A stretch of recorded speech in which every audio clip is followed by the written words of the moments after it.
2, 1, fight!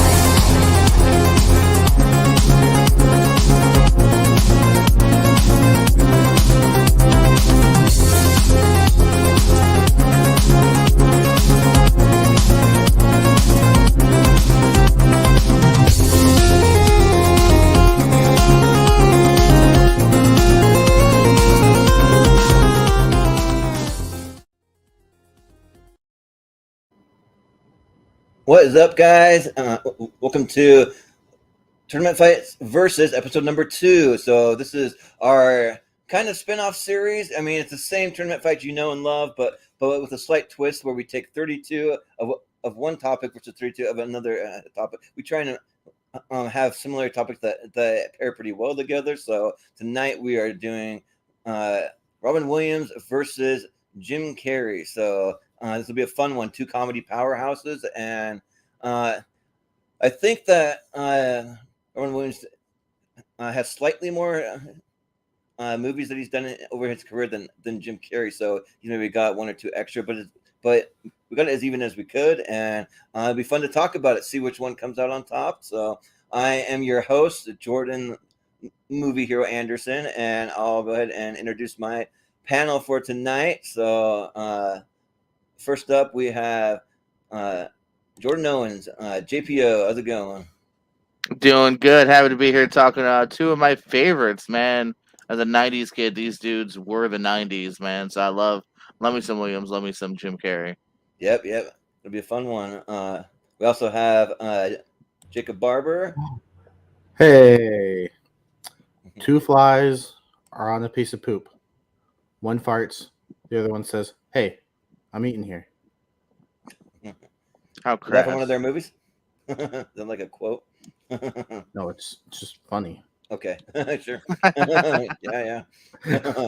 But Oh shoot, no, it's Jim Carrey. That I thought it was Drew Carey. It was one of his jokes from Whose Line, and now I look like an idiot. it's an idiot.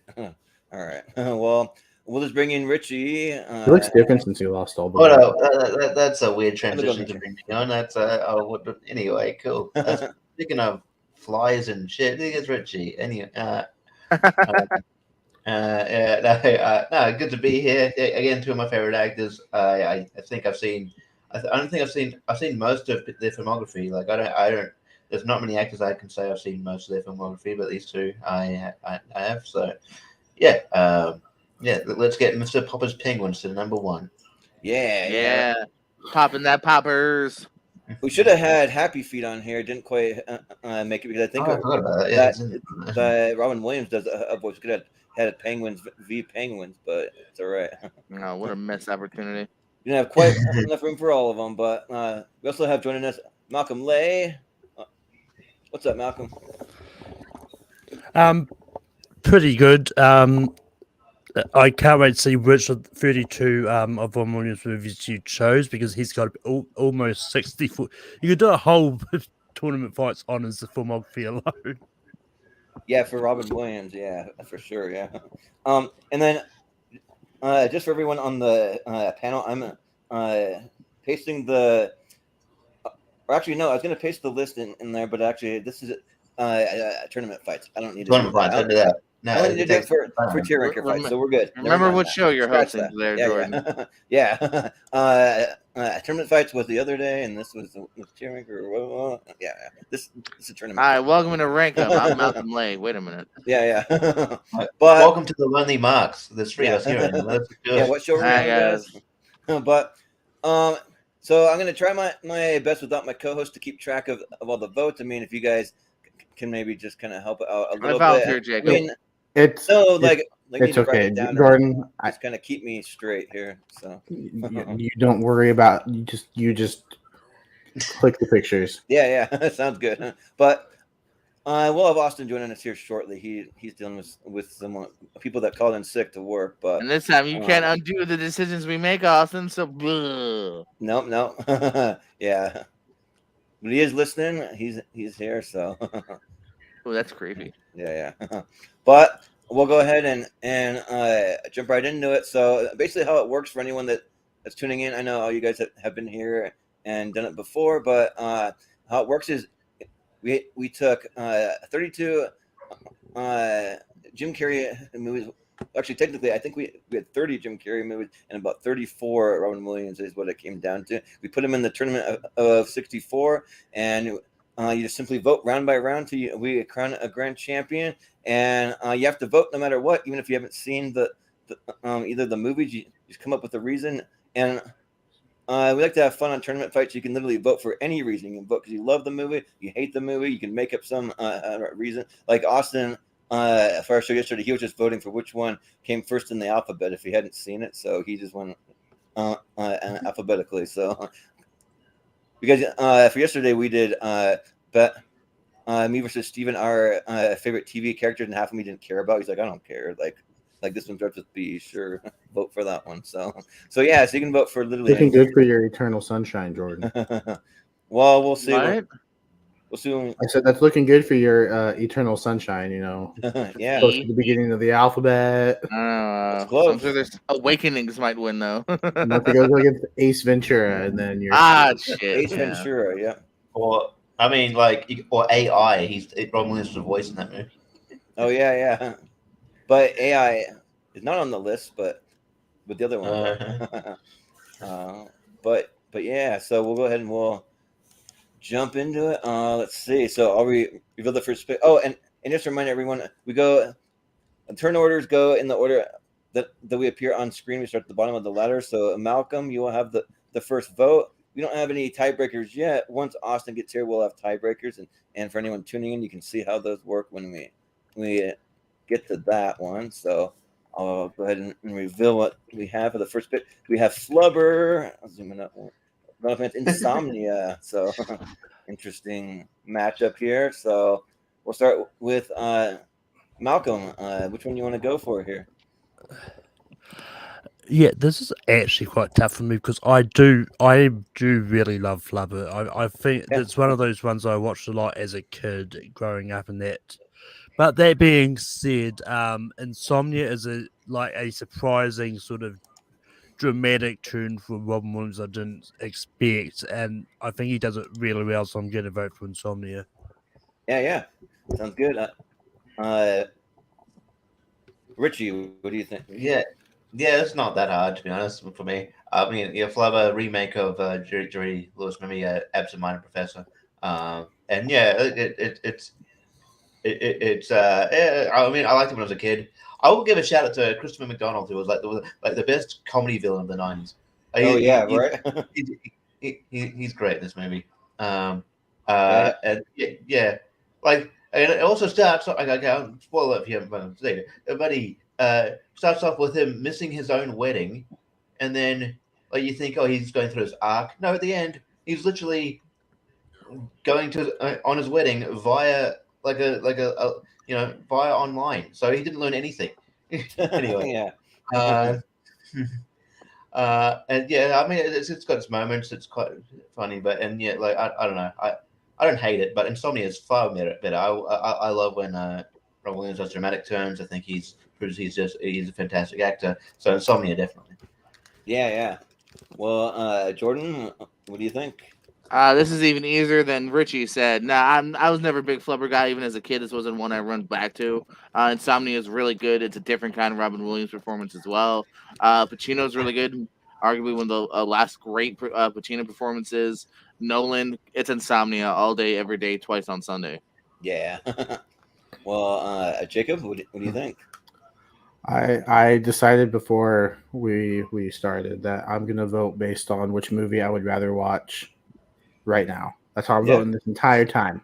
Okay. Which of these movies would I rather throw on right now?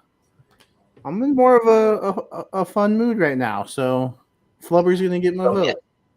Yeah. Halfway through, you're gonna be. I wish I was watching Insomnia because Flubber's gonna give you Insomnia.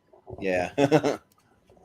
Or if we go 3-4 hours, you're gonna have Insomnia. Flubber's going to give you Insomnia. Don't you mean cure it? Yeah, and cure it. Because Insomnia means you can't sleep. No, because you're gonna be awake all night, going, "Why did I watch that fucking movie?"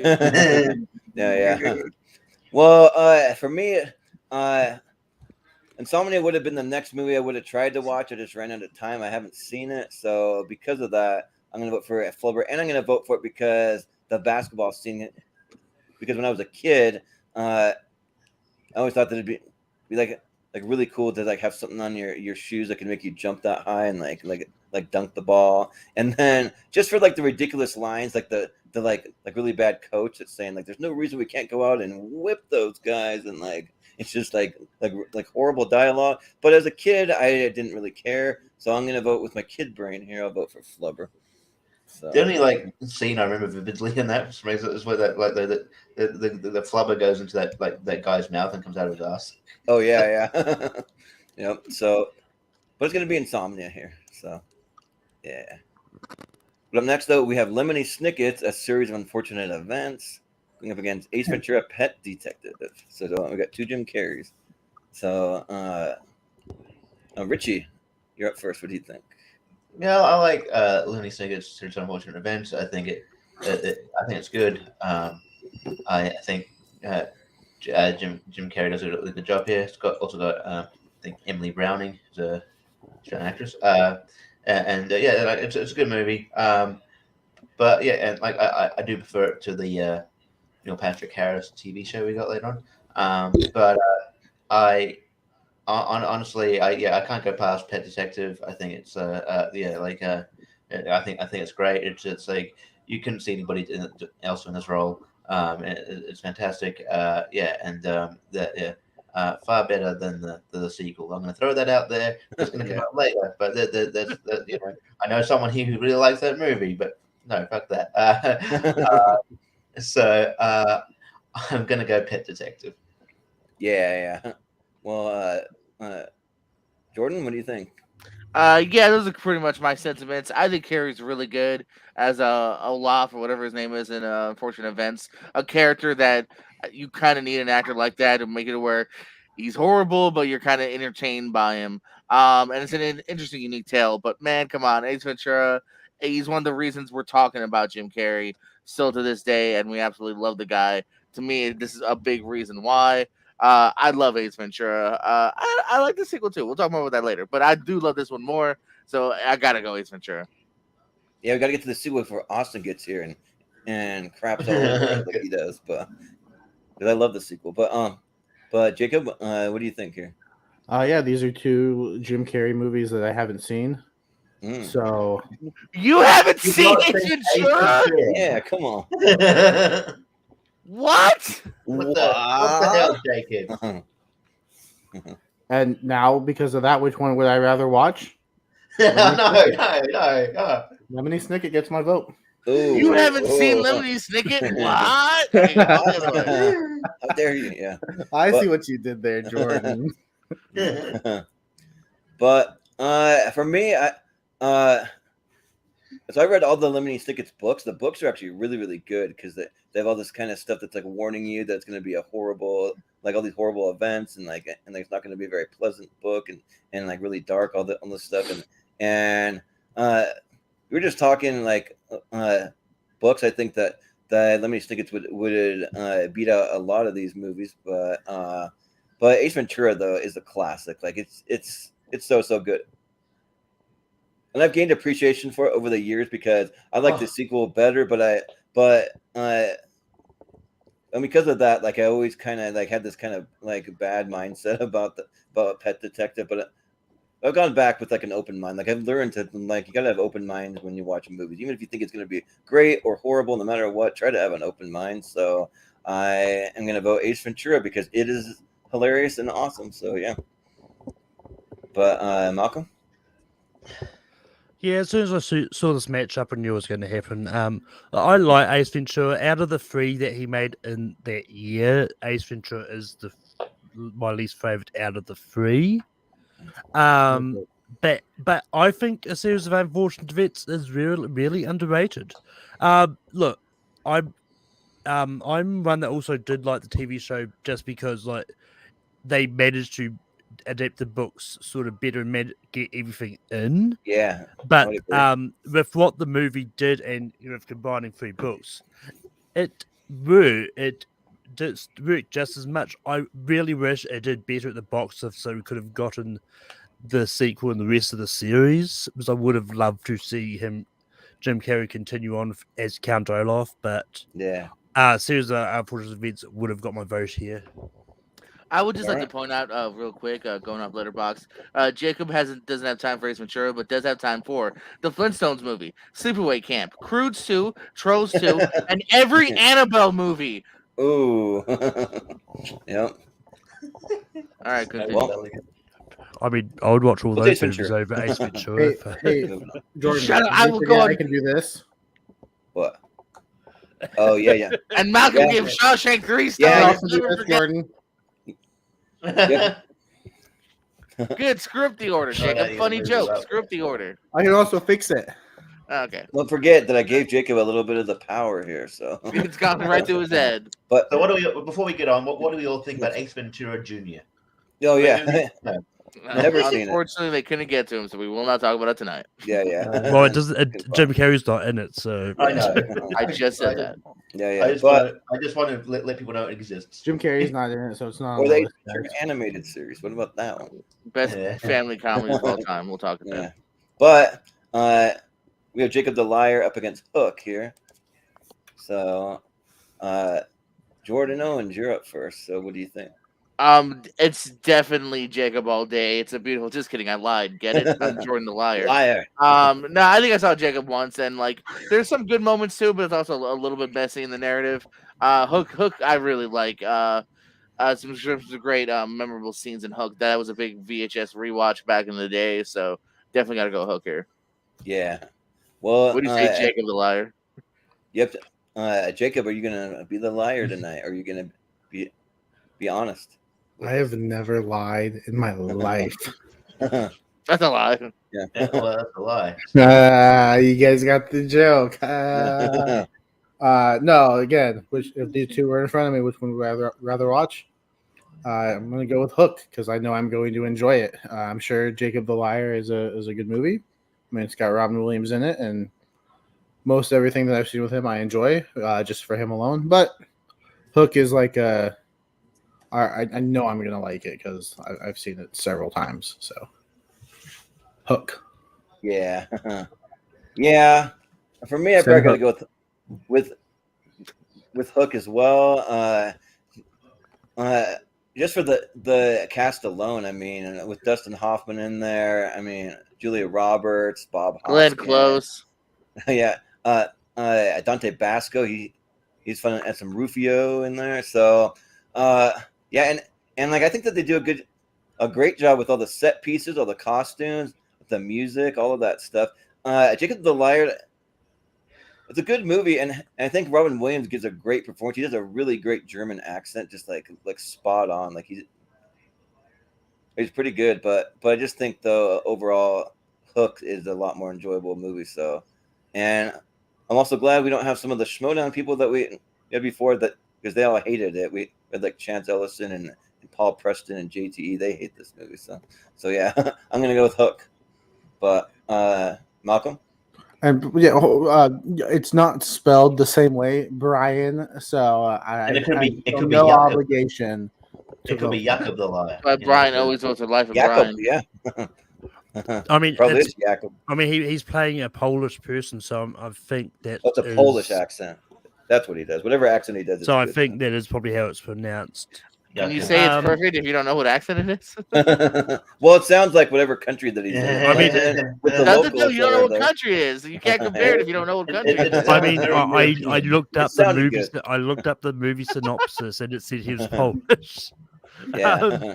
But anyway, I mean, honestly, out of all the Robin Williams movies, I'm surprised Jake the Liar was the one you picked for this because I've not seen this. I've only just barely heard of it. Okay.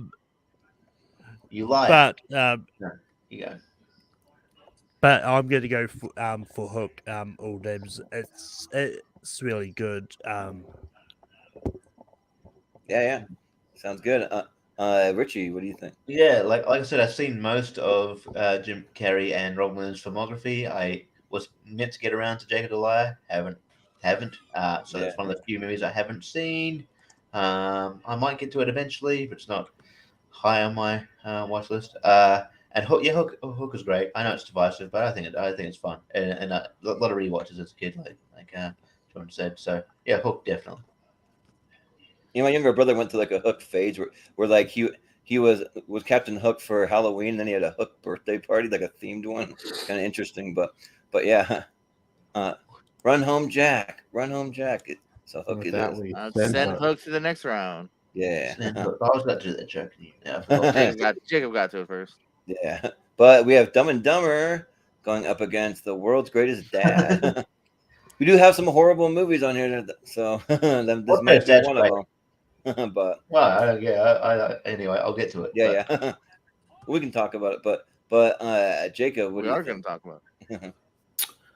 If both of these were put in front of me, I'm going to go with Dumb and Dumber. Dude, if you say that every round, I'm going to take a shot every time we get really drunk. You're welcome. Yeah. No, I'm gonna go Dumb and Dumber. I think it's hilarious. One of my favorites from Jim Carrey. It's top 5 for me personally. So yeah, Jim Carrey. I think him and Jeff Daniels are great together. Yeah. I missed the joking in the chat from the previous round about Jacob the liar doesn't want to watch that a movie about a liar, but then he'd rather watch Liar Liar. So there you go. But that would have been a matchup. Yeah. In Liar Liar, he actually tells the truth because he's forced to. But yeah, I'm gonna vote for Dumb and Dumber easily. Like if we were doing a tier ranker, this would be like maybe the number 1 movie on this whole thing almost for me. But in The World's Greatest Dad, I mean, it's fine. I guess it's not. I wouldn't say horrible, but it's fine. And like, I mean, it doesn't really do anything for me really. So, but Dumb and Dumber is like an all-time classic. It's like one of the best movies to quote, and like they make toilet humor actually like really funny and not like stupid and cheesy, and the fun road trip movie we're going to talk about. We have best road trip movies coming up here, so we'll see it again. But yeah, I'm going to vote for Dumb and Dumber easy. But Malcolm, what do you think? So you couldn't get Heavy Feet in here, but you could found top move for Yeah. World's Greatest Dad. Yeah. Yep. I have no shit. Yep. Voice. Well, also made a case to have some bad ones in here, and I was like, well, It's not bad. It's not bad, yeah. These other ones, but yeah. I mean, look, I've probably seen World's Greatest Dad once down the line somewhere. I just don't remember it. I'm going to go Dumb and Dumber. It's a great movie. Yeah, but what I think about it, if we would have had Happy Feet on here, like that's a good one. Like a good first movie for like a little baby when they watch their very first movie they ever watch, Happy Feet. That's a great one to show like a little kid for the first time. But anyways, Not really, because it gets kind of heavy-handed in the end. And it starts like all of a sudden force feed you shit that you don't want to know. Or You hear mean right now. best animated feature of the year? Happy Feet. Yeah, one of the worst best animated features. When the mom dies at the end, it's like horrific. Yeah. Spoiler alert. No, I'm just kidding. But Come on, Jordan. It's top 22. Yeah, but Richie. Yeah, look, I'll defend World's Greatest Dad here for a bit. It's a Bobcat Goldthwait movie. I think he makes good movies. It is very disturbing. It's not like a fun movie. It's sort of like like his son is like a kid from Spy Kids, and he's a bit of an asshole. And then he accidentally kills himself. What? And, How, Richie? How does he do that? We're gonna get monetized. I don't know. He having too much fun. He and then like so Romulus just tries to create this narrative that he's actually this misunderstood genius, and then it creates this like he writes a suicide note, and then all the school thinks he's like this just this wonderful person, which it actually is not. And so it's sort of questions. It's got like morally questionable with the character a bit, but I think it's a fascinating movie, and I think Romulus is really great in it. I know where this is going, and I understand. I like Dumb and Dumber. I think my favorite line is when are they going through like Colorado or something? He goes, "John Denver's full of shit." That was funny. Yeah. I thought the Rocky Mountains would be a little rockier than this. Yeah. Yeah. But yeah, I'll shout out some of World Greatest Dad. It's a good movie. Yeah. But yeah, Austin says he'll explain that the reasoning for some of the picks when he comes on. But You don't have to defend yourself, Austin. You made the right choice, at least in this instance. yeah. Well, what do you think, Jordan? I'm gonna be similar to Richie again. Show a little bit of love to World's Greatest Dad. It's a good performance. And it can be a tough movie to watch at times. This and Bobcat's other movie, God Bless America. There's a I double love that movie feature too. for you. Oh That boy. was good, I actually like. Yeah. But both with really some dark undertones underneath it, though. But I can show some love for it, but I can't vote against Dumb and Dumber not this early. It's not my favorite Jim Carrey. Actually, I'm slightly less high on it than some, but I still really like it. It's my second favorite of the year, so I'll go Dumb and Dumber. Yeah. Well, senior citizens, although slow and dangerous behind the wheel, can still serve a purpose. So we're gonna put it through. And I can't wait to talk about number 23 next because I can tell that's what the movie is. Yeah, Yeah, spoilers. yeah. I've been able to figure out every movie so far. Yeah. The number I had no 23 idea against this Night at the Museum, Battle of the Smithsonian. So that's the second one. Is what it is. So, and it's me first, and this was kind of interesting. These are both like okay movies to me. I mean, I don't really hate either one, but I don't really like either one. But like the weird thing is though, like I've never seen the full version of number 23. Somebody gave me an edited copy. We used to have this place called Clean Flicks that used to be down the road, and they have edited movies. And so somebody just bought me one, and it has like weird cuts and weird things edited. And they went out of business because copyright stuff, but they were cutting up all the movies. But so I'm probably gonna vote for The Night at the Museum. I mean, they're all right. They're cheesy fun, so sure, why not? But Malcolm, what do you think? Yeah, I haven't seen the number 23. It's been on my list for a long time to watch. But I do like all the Night at the Museum movies. I think they're a lot of fun, and I think Robin Williams as Teddy Roosevelt is great casting. I don't know what he's what the American president really looked like. Yeah, I'm just imagining him to look like Robin Williams.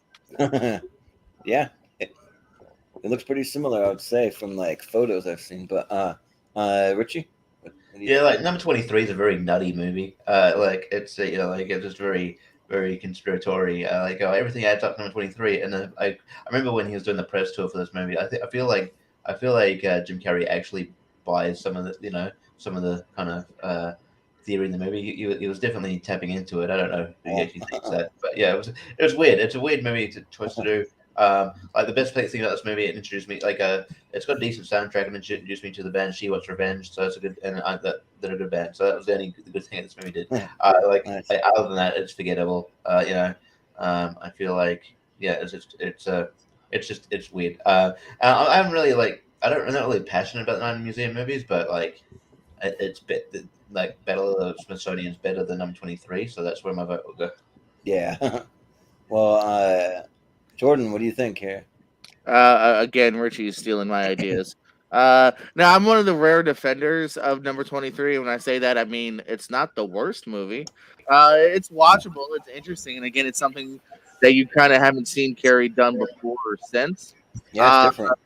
But it's not great. Neither is the second Night Museum, but it's, again, to use now Jacob's logic, I'd go back and rewatch this one here. There's some cute stuff. Amy Adams is Earhart. Hank Azaria pops up in this one here, and you get, again, more Williams, more Coogan, more Wilson. It's a fun one here, man. I haven't seen the second one in a while now, but I'd pop in and give it another watch. So I got to go NATMBOTS. Yeah. Nadabots. Nadabots. Well, Jacob, what do you think? Yeah, I've seen the number 23, and I remember not hating it. I've only seen it the one time. I haven't gone back to it. I haven't really had that desire to. So I haven't seen the second Night at the Museum. I've seen the first one, and I really enjoyed it. So I guess, here they are. Here's the number 23. Here's Night at the Museum. And I'm going to take Night at the Museum and pop it on before I pop on the number 23 again. Yeah. No, Jordan, you said if both of them were in front of me. I did not use I that feel like you word. said the same thing. You just use different synonyms to explain the same thing. Exactly. It's not the same thing. Yeah, I'm yeah, gonna find a different way to say it every single time now. yeah. But If friends were inviting me over for a movie, and the choices were, yeah. Well, I'd say put that in the machine. also I'd vote for it because I think it's like one of Dick Van Dyke's maybe last like roles that he's done. He was No, in, because he's not in it. He's in the third one. Oh, he's only Yeah. in the third one. Okay, I Well, he's wasn't the sure which first one. and third. I don't think any Yeah, of he's the then- old guys are in the second. Okay, so this is the one he's not in. Okay, Yeah. yeah. But we have Me, Myself, and Irene up next. Going up into Awakenings. So, and we're back to Malcolm. So, what do you think? yeah, we're flying through this, guys. Yeah, This is really easy for me. It's Awakenings. It's no contest. Look, Awakenings is fun. Like, if Paige Fabretti hadn't told me to watch it, I probably would never have watched it. Still, it's a really amazing movie. Like Robert De Niro as a catatonic person, is just great, and then Robin Williams as the Doctor, it just works. It's great. I'm definitely going to go back and watch this again. I really don't get love for Me, Myself, and Irene. It's just not good. sure. Yeah. Well, Richie, what do you think? Well, I haven't seen Awakenings yet. That was another blind spot. But I'm a bit of a defender for Me, Myself, and Irene. It's like people who go, oh, like such and such movie couldn't be made today. I really think this couldn't because like it's very kind of like it's like if you're looking for like a kind of legit take on like mental illness and like bipolar and schizophrenia, this is probably not the movie for you. Yeah. It's not really authentic. It's sort of I can understand why it's offensive in that way, but there's moments in it. I think Jim Carrey's great. I think he has really good chemistry with Renee Zellweger, and I mean I think they dated for a bit after this, so kind of showed. And then I like when Tony Cox shows up and stuff, and he was fun, and I like the who plays Jim Carrey's kids in the movie, like Anthony Anderson and Cabell. I think that they were funny. Like when the baby's born, he's like, oh, that didn't come out the right color. Ooh. Yeah. and then just at the end, they're very meta. They're very meta in this, but they go really, really meta and go, yeah, thanks for watching our motherfucking movie. That's kind of funny. But yeah, I don't know. I think this has its moments, and I watched it recently, and I'm a defender. I don't mind because I haven't seen Awakenings. I'm sure if I saw Awakenings, I would vote for that over Me, Myself, and Irene, but I haven't, so I'm going to go Me, Myself, and Irene. Yeah. Well, Jordan, what do you think? Okay, now I totally disagree with Richie. No, I'm with Malcolm on this one here. Me, Myself, Irene does have its moments. It's better because of Carrie being in it. I don't really like Zellweger in this movie. But the movie's fine. I love Awakenings. It's in my 64. It's a beautiful movie, man. Both of these guys are on par. They are fantastic in it. It's a very heart rendering story here. Also, too, Me, Myself, Irene has that weird like lifting Carrie does, which that I started doing and I still do to this day. So I blame the movie on that. So Awakenings, by far for me. You can't blame a movie for your own shortcomings. No, it is Jim Carrey's fault because I wanted to be like Jim Carrey in this movie. Yeah. All right, Jacob, which one would you rather watch right now? In front of you. And they were both on Blu-ray. Yeah, if both of these were available on a streaming service, and I had time to watch part of one on my lunch break at work. I was at a thrift store, and the laser disc both of these popped up. Which one would I rather watch the first half of? I'm gonna go Awakenings, even though I haven't seen it, because it is very high up on my watch list. I've heard nothing but great things about it. And Me, Myself, and Irene is a fine comedy, but like I've heard great things about Robert De Niro and Robert Williams in this movie. That it is, if I wasn't busy watching movies and things for all these other shows I attached myself to for some reason, I'm pretty sure Awakenings would have been watched by now. So it's one I'm going to get to very soon. If think I it's walked not- into a Best Buy and both these movies are on Yeah. TV, which one would I I walked turn to? down to my local If they're Goodwill. both in the $4 bin, which one? Yeah. Which one would I reach for first? Yeah. Yeah. If I Yeah. was at Target, Yeah.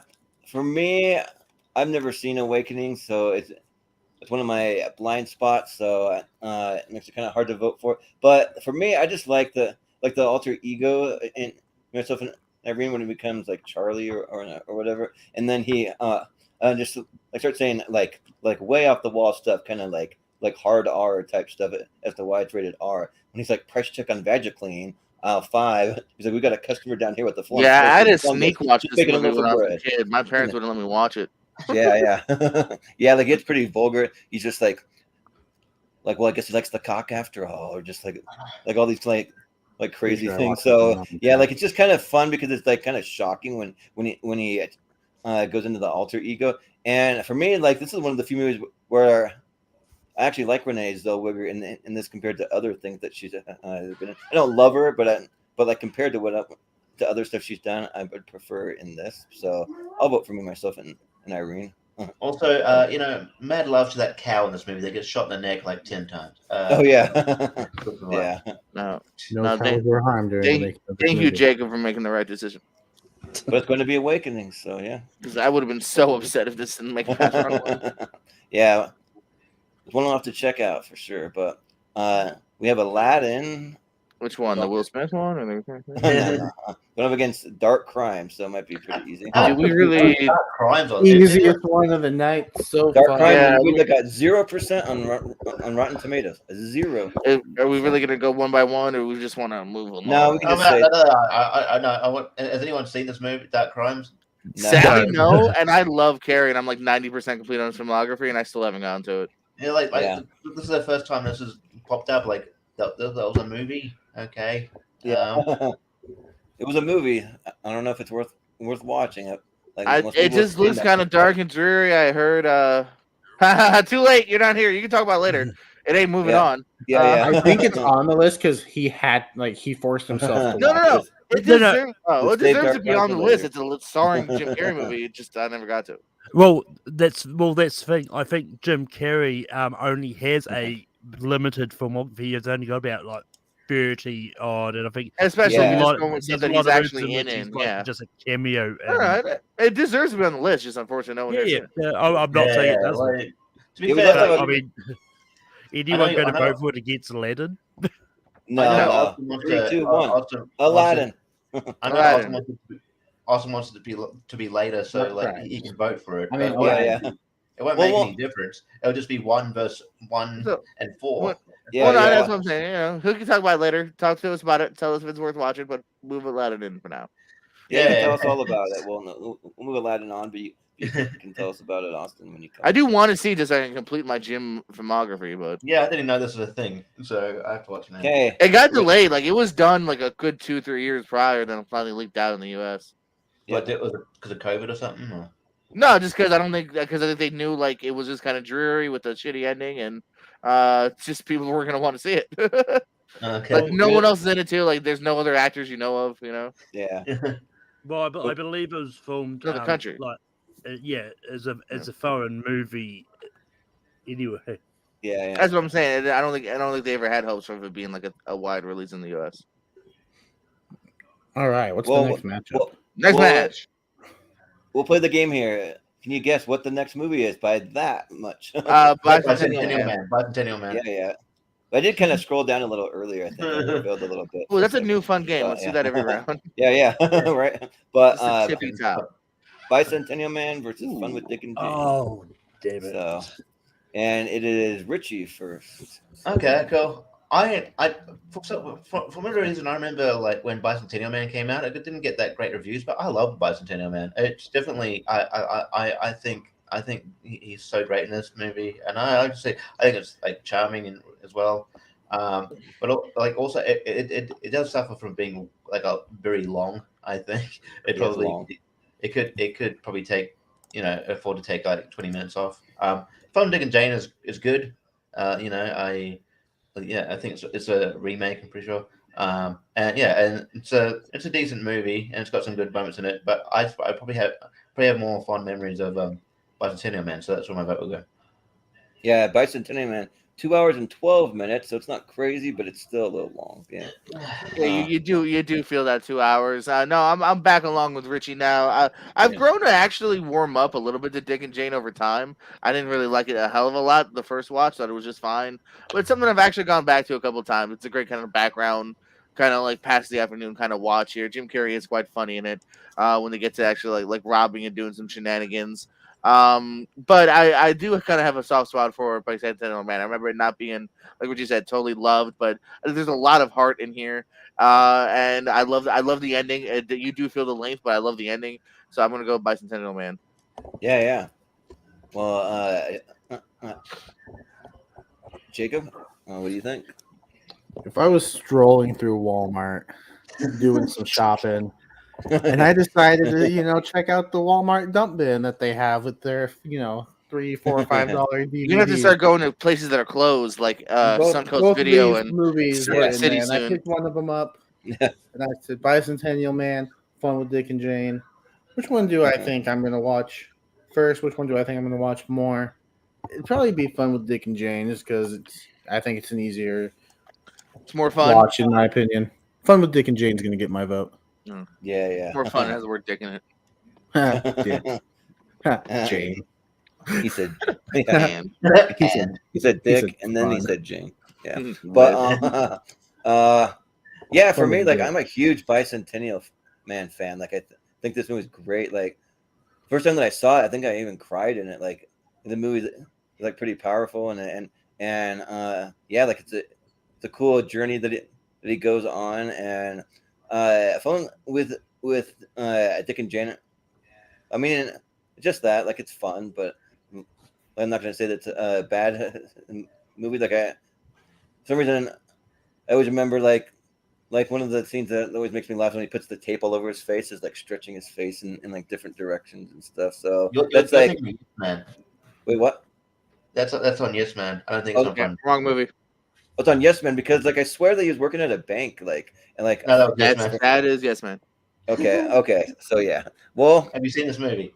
whatever he does with in Fun with Dick and Jane, I have seen it, and I could have sworn he works at a bank also. There, he works in like an office or something. It's some sort of like office, like in but it's not a. I mean, maybe it's a bank overall, but it's not an actual bank. Like Yes Man. Well, then take that scene out. I don't have very much that's memorable about it. I have seen it though. I remember that they're like doing crimes and like trying to rob a bank or do some kind of scams like that. So, but I'm gonna vote Bicentennial Man. So yeah, but Zoe Deschanel was great in Fun with Dick and Jane. Yeah. Yeah. Right. Yeah. But Malcolm. Fun with Dick and Jane. Dick works for a major media corporation called Globodyne. Oh, okay. But yeah, this is actually tough for me because I really do love both of these movies. I think they're both good.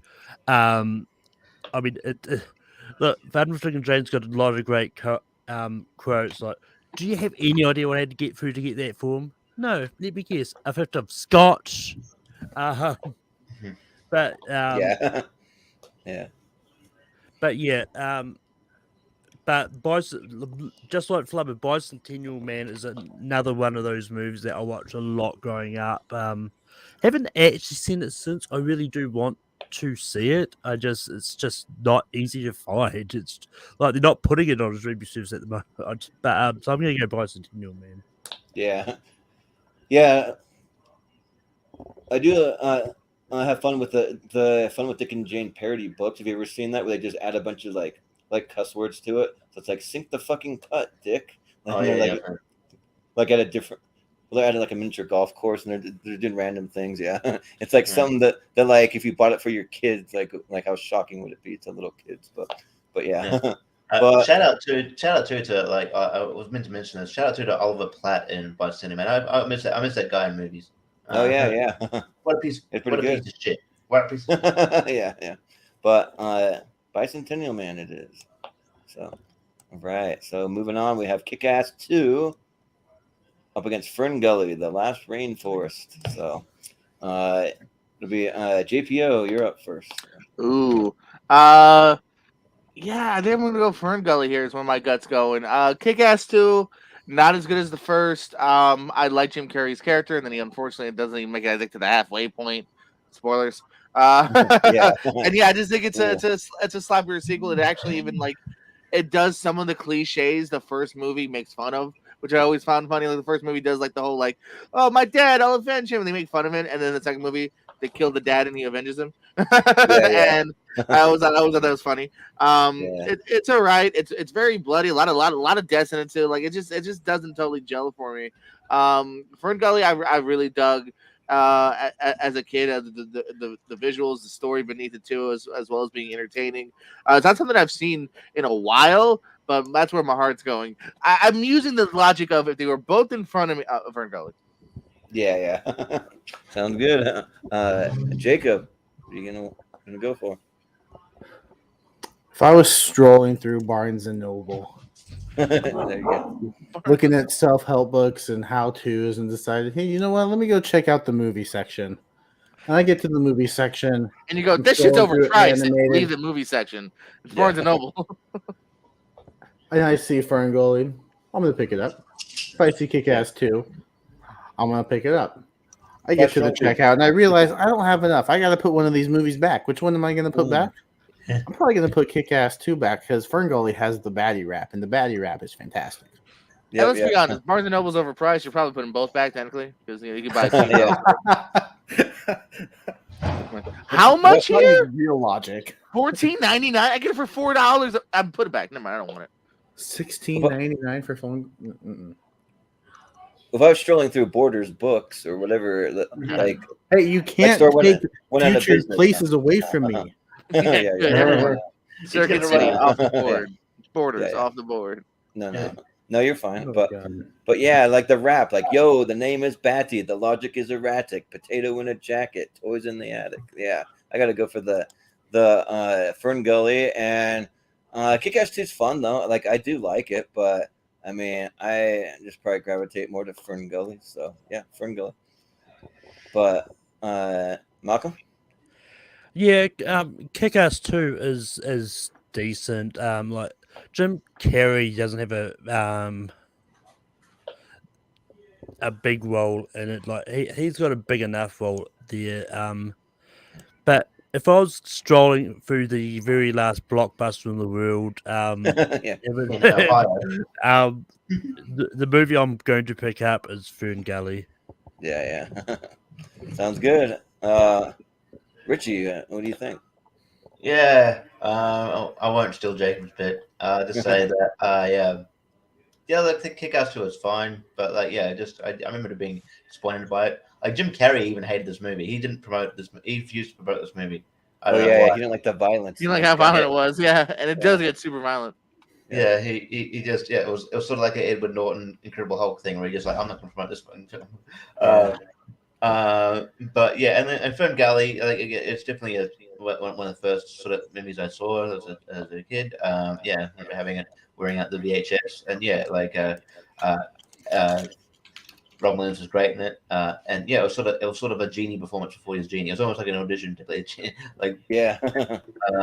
And so I'll go Fern Gully here. Hey, it turns out I don't need to go to Barnes and Noble, guys. Yeah, right. Oh, dodge that. It's a fairly stacked cast though for Fern Gully. I mean, Tim Curry's in this thing, Christian Slater. There's a bunch of big names that pop up. There's a whole Cheech and Chong bit in it. So yeah, it's the same year as Aladdin too. So I wonder what he did first. Yeah, right. Who knows? But it's gonna be Fern Gully. So heck yeah. But yeah. So next we have Yes Man. This is the Yes Man. This is the Yes Man. Yeah. This is the one. Yeah, that one. Going up against Father's Day with old Billy Crystal and there. So, and Jacob, you're up first. I'm not even gonna joke around on this one because I legit have not heard of Father's Day. Okay. It's a day where you celebrate dads. It's actually coming up. Yeah. Make sure you give me a present, Jacob. Okay. What your reaction is with? Okay. You want me to? Sure. I didn't know you were somebody's father, but cool. Yours, son. Yeah. How's that work? We're the same age. Oh, never mind. Time travel?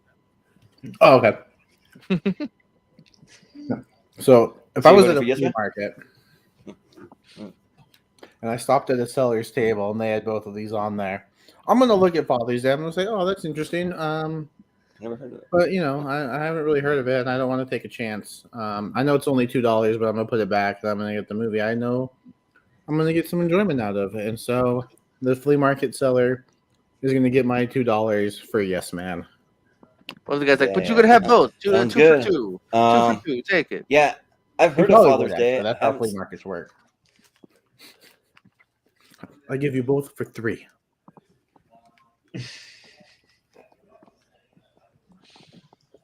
You good, Jordan?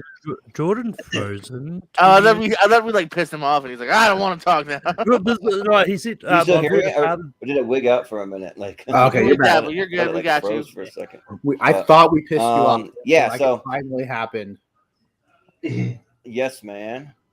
And hopefully my internet will cooperate. I don't know what's going on, but yeah, yes, man. Because I like the concept. Because if you say yes to more things in life, you open yourself up for more experiences. I mean, that could be good, could not be not so good. But even so, I'm gonna go with yes, man.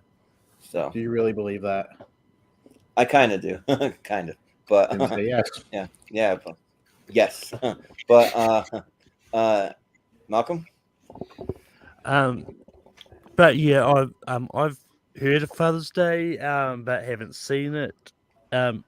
It's just an easy yes for me for Yes Man. Yeah. Sounds good. Richie, what do you think? Yeah, I feel like Yes Man is just basically a version of Liar Liar. Instead, you just can't say no. Yeah. It's just basically a very similar version of Liar Liar. And then yeah, like Jim Carrey and Zoe Deschanel's chemistry is pretty good. I don't mind this movie. It's got like I'm surprised you didn't mention Malcolm didn't mention the performance of Reese Darby. He's pretty good in this movie. And yeah, but Father's Day, I have seen it, but it's one of the more forgettable Robin Williams movies. You would think with Robin Williams and Billy Crystal that they'd create magic, but it's really not a great movie. So I'll go yes, man. Yeah, and probably my favorite scene though from Yes Man when he's on the Ducati and he's like he's in the hospital again and they're playing Separate Ways by Journey. That's a fun scene, but yeah. But JPO, what do you think? Yeah, I'm with the majority here. Despite the fact that these are two heavyweights who I love, I haven't seen Father's Day. It's not a well reviewed movie, both critics and fan wise. So it's just something that I like it. Almost like Jacob said, like, oh yeah, every time I see this poster, I go, oh yeah, that's a thing. I should really maybe, and then you kind of hear the response and you go, all right, there's other things I can do. Yes, Yeah. Man, similar to Fun Dick and Jane as well. It's something I've grown to like more and more upon rewatches. I think there's a lot of charm to it. I like the premise. Yeah, there's Liar and Liar similarities, but at the same time, all right, cool. At least it's funny and it's very watchable. Good performances too. Bradley Cooper is one of his buddies. Darby's really funny in it. One of the first times I saw him. Zoe Deschanel, about 20 years, a little too young for him, but that's Hollywood. So yes, Yeah. man. That's Hollywood, man. That's Hollywood. That's man. Hollywood. That's it. So, yes, man, it is. Moving on. Let's see. Of all the movies to get a clean sweep. yeah, right. But we have Ace Ventura Oh, here When we Nature go. Calls Yeah. up against the Grinch. How the Grinch Stole Christmas. So, yeah, and I believe it's me first, so which is good because like I want to champion this movie because if you've seen episodes of the show, I'm a big Ace Ventura When Nature Calls fan. I think it's better than the original. I just laughed like super hard with just him just running around out in the jungle with a bunch of like African tribes of people, just all the crazy antics and shenanigans that he gets into, and then the whole like chitty chitty bang bang scene is like a classic for me. Or like you must be the Monopoly guy, all that stuff. Like that's pretty funny stuff. So yeah, I'm gonna vote for that. And I actually can't stand the Grinch. Like I hate this movie. Like if we were on tier ranker, it'd be F tier for me. I don't like it. I think it's just like way too over the top. It's just like it's not entertaining for me. I prefer the animated one. I watch that one every Christmas. But yeah, so I'll vote Ace Ventura: Nature Calls. Which animated? So you watch the Benedict Cumberbatch one over this one? No, the one from like the 60s or whatever. Yeah, that one. But Malcolm? Austin's backstage. Nope, we're not gonna let him in until we're done talking about Ace Ventura: When Nature Calls. Right? No. But yeah, Fuck, I'm pissed off. look, Ace Ventura is just not good. I've tried rewatching these movies. Not good. I've just tried rewatching both movies. Ace Ventura: Pet Detective is still the more superior movie. The Grinch is a lot of fun. Look, I watch this movie at Christmas time all the time, and I don't think it deserves the hate it gets. I'm going to go the Grinch on this. Yeah. So I think you need. Yeah. Oh yeah, there we go. Yeah, did that. But, Don't worry, yeah. I got you. Yeah. Well, Richie, what do you think here? Was it you I gave shit once because you said that you bought the Grinch like soundtrack without actually? Yeah, I bought the soundtrack blind because I'm like this might be interesting because I looked at the artists on the back. And I'm like, oh, Busta Rhymes and like a bunch of these rappers and stuff, and then I'm like, nope, that was a bad purchase. Buddy. Yeah. Anyway, I do not like When Nature Calls. I think it's funny. I think I think it's one of Jim Carrey's work. I'm not a fan. I'm not even passionate about the Grinch either. But like, I don't think it's as I don't think it's terrible and it has its moments. So I'm gonna go the Grinch. Yeah, that's fair enough. But Jordan, what do you think? I'm in the middle of some of the talk here about the Grinch is crazy. People hate it, people love it. I like it.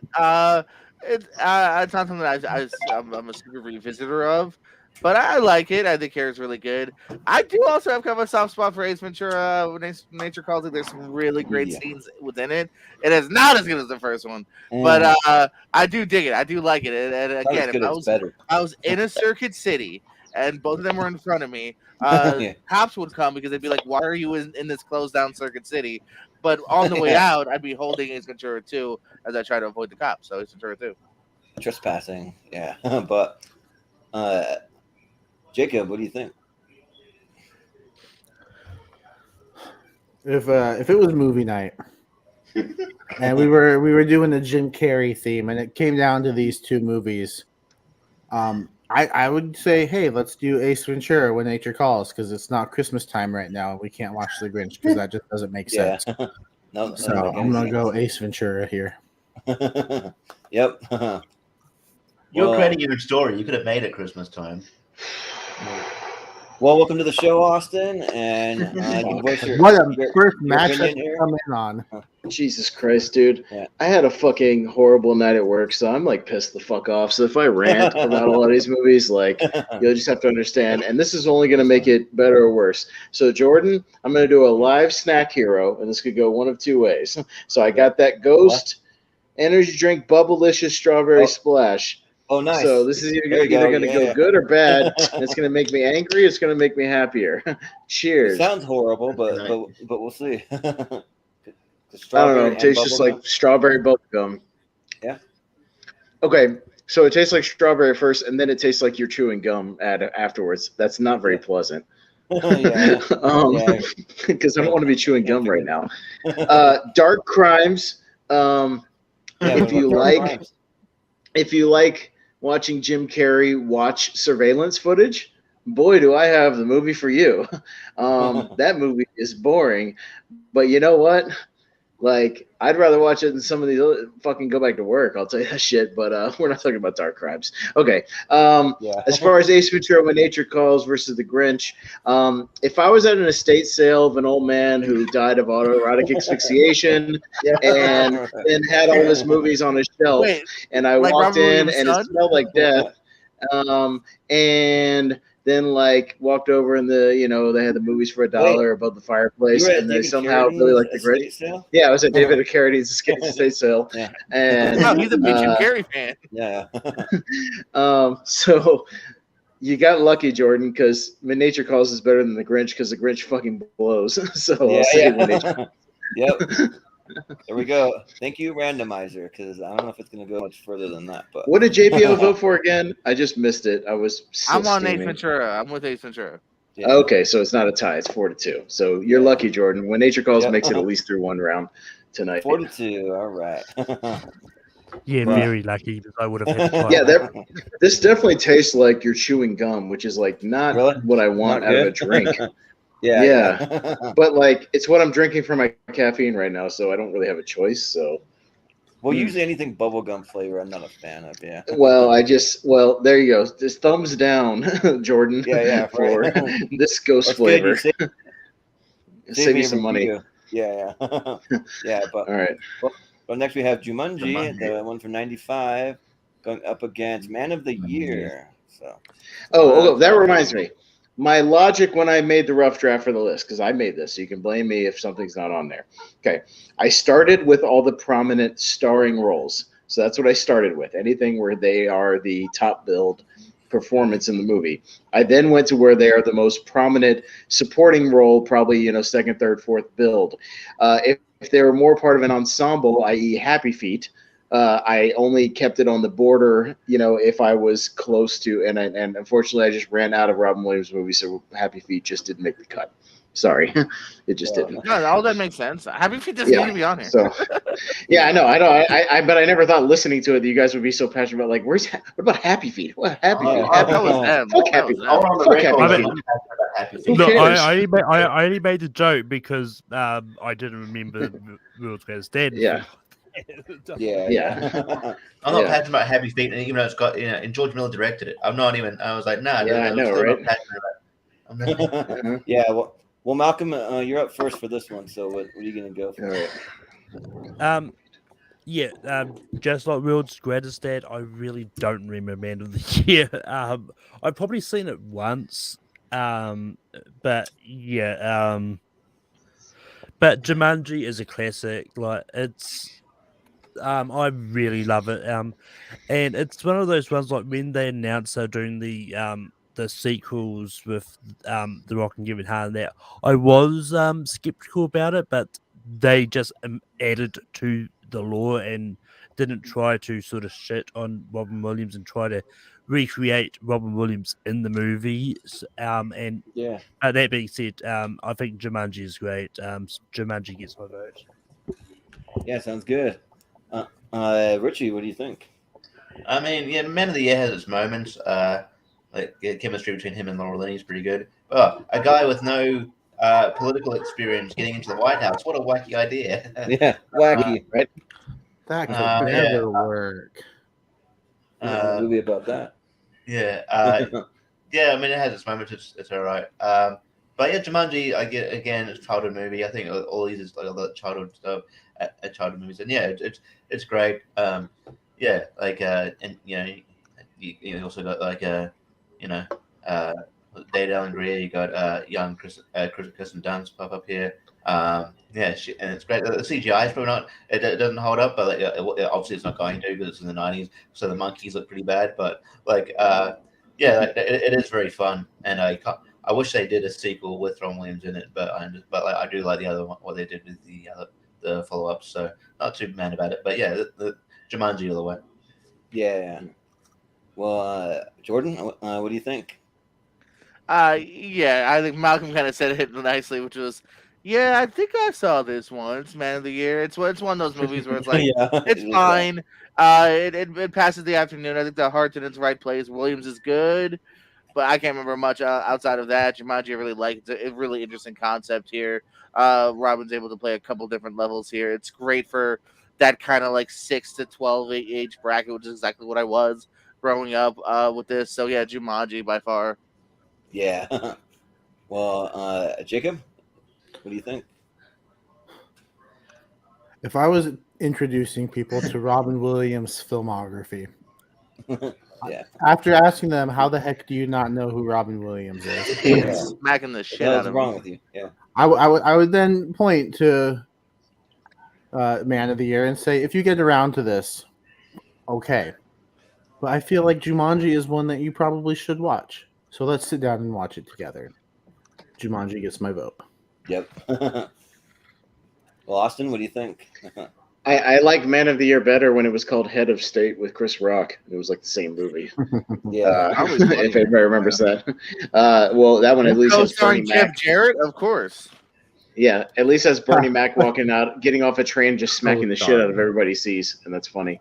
But in this case, yeah, Jumanji is awesome, and yeah, like the CGI is whatever. But like, I think some of the set designs and stuff are pretty fun, and I think the concept behind the movie, when he gets stuck in that jungle for like 30 years, is pretty horrifying. Like, I wonder what it's actually like for him in there. So, yeah, it's. I think we had a "Would you rather" question, Jordan, one time where it was like, "Would you rather be stuck in the Jumanji jungle or stuck in like Jurassic Park or something?" And it was kind of a like a "Would you rather" thing. So, yeah, but I'll vote for Jumanji. Yeah. Yeah. I really like the Man of the Year too when it started Kevin Kline and it was called Dave. There's like so many movies that are like this same premise, but Malcolm and Jordan, you're right. It's one of those movies like I think I've seen it once, and like I kind of remember parts of it, but I don't remember a lot about it. And Jumanji is awesome though. I go back to Jumanji all the time. Like it's kind of like a toss up on which one I like more.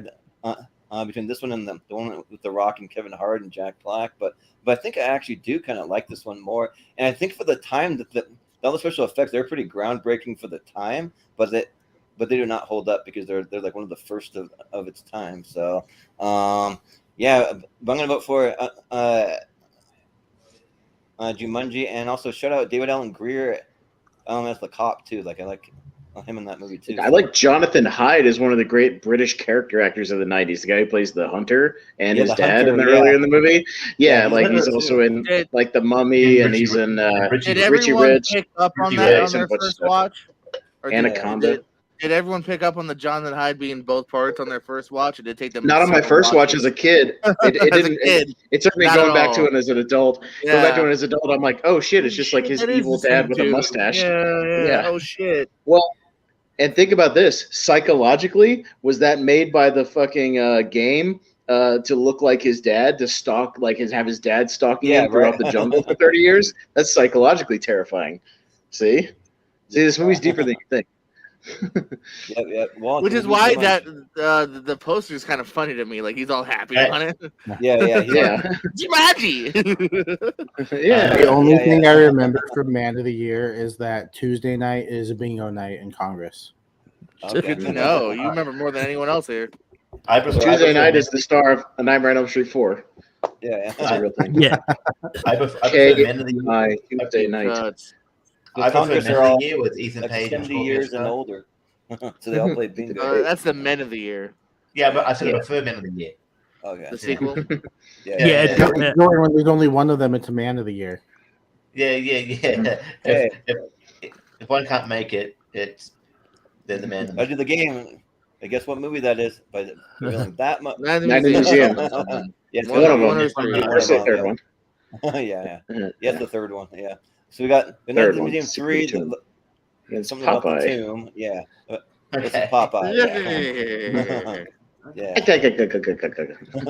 So it'll be Richie first. So what do you? You know what? I've never got around to seeing Popeye. I probably should. I don't know. I thought JPO was first. Oh, never mind. I skipped him. Oops. Sorry, Richie. You're first. Fuck. I'm an idiot. Yeah. I need more Bubblicious energy drink. Yeah. Well, before I was interrupted. Before I was interrupted. No, that's right. Jesus. Before I was interrupted, I would say, like, yeah, I'm never got around to seeing Popeye. I didn't hear great things, so I'm not maybe rushing out to go find it. You know, I don't even know if it's easy to find on streaming services, really. But I don't know. But yeah, like I might watch it eventually. But yeah, and again, I'm not passionate about running a museum or anything like that. But it's an okay movie, so I it's not. I'm not really passionate about either one, but I'll go Night at the Museum. Yeah. Jordan, what do you think? Yeah, I don't think I've ever seen Popeye, so it's gonna be the third Night in the Museum probably going for me here. My favorite thing about Popeye though is the Family Guy joke of the doctor telling him like, "Yeah, these grows on your forearms. Yeah, they're not natural." And he goes, "Yeah, you have about 6 months." Yeah.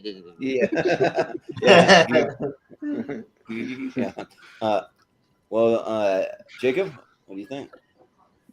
If I was sitting at home and I looked at my shelf and I said, I'm going to watch a Robin Williams movie, and these were the two options, I'm going to go with the one that I own, and that's Popeye, because I don't actually own any of the Night at the Museum movies.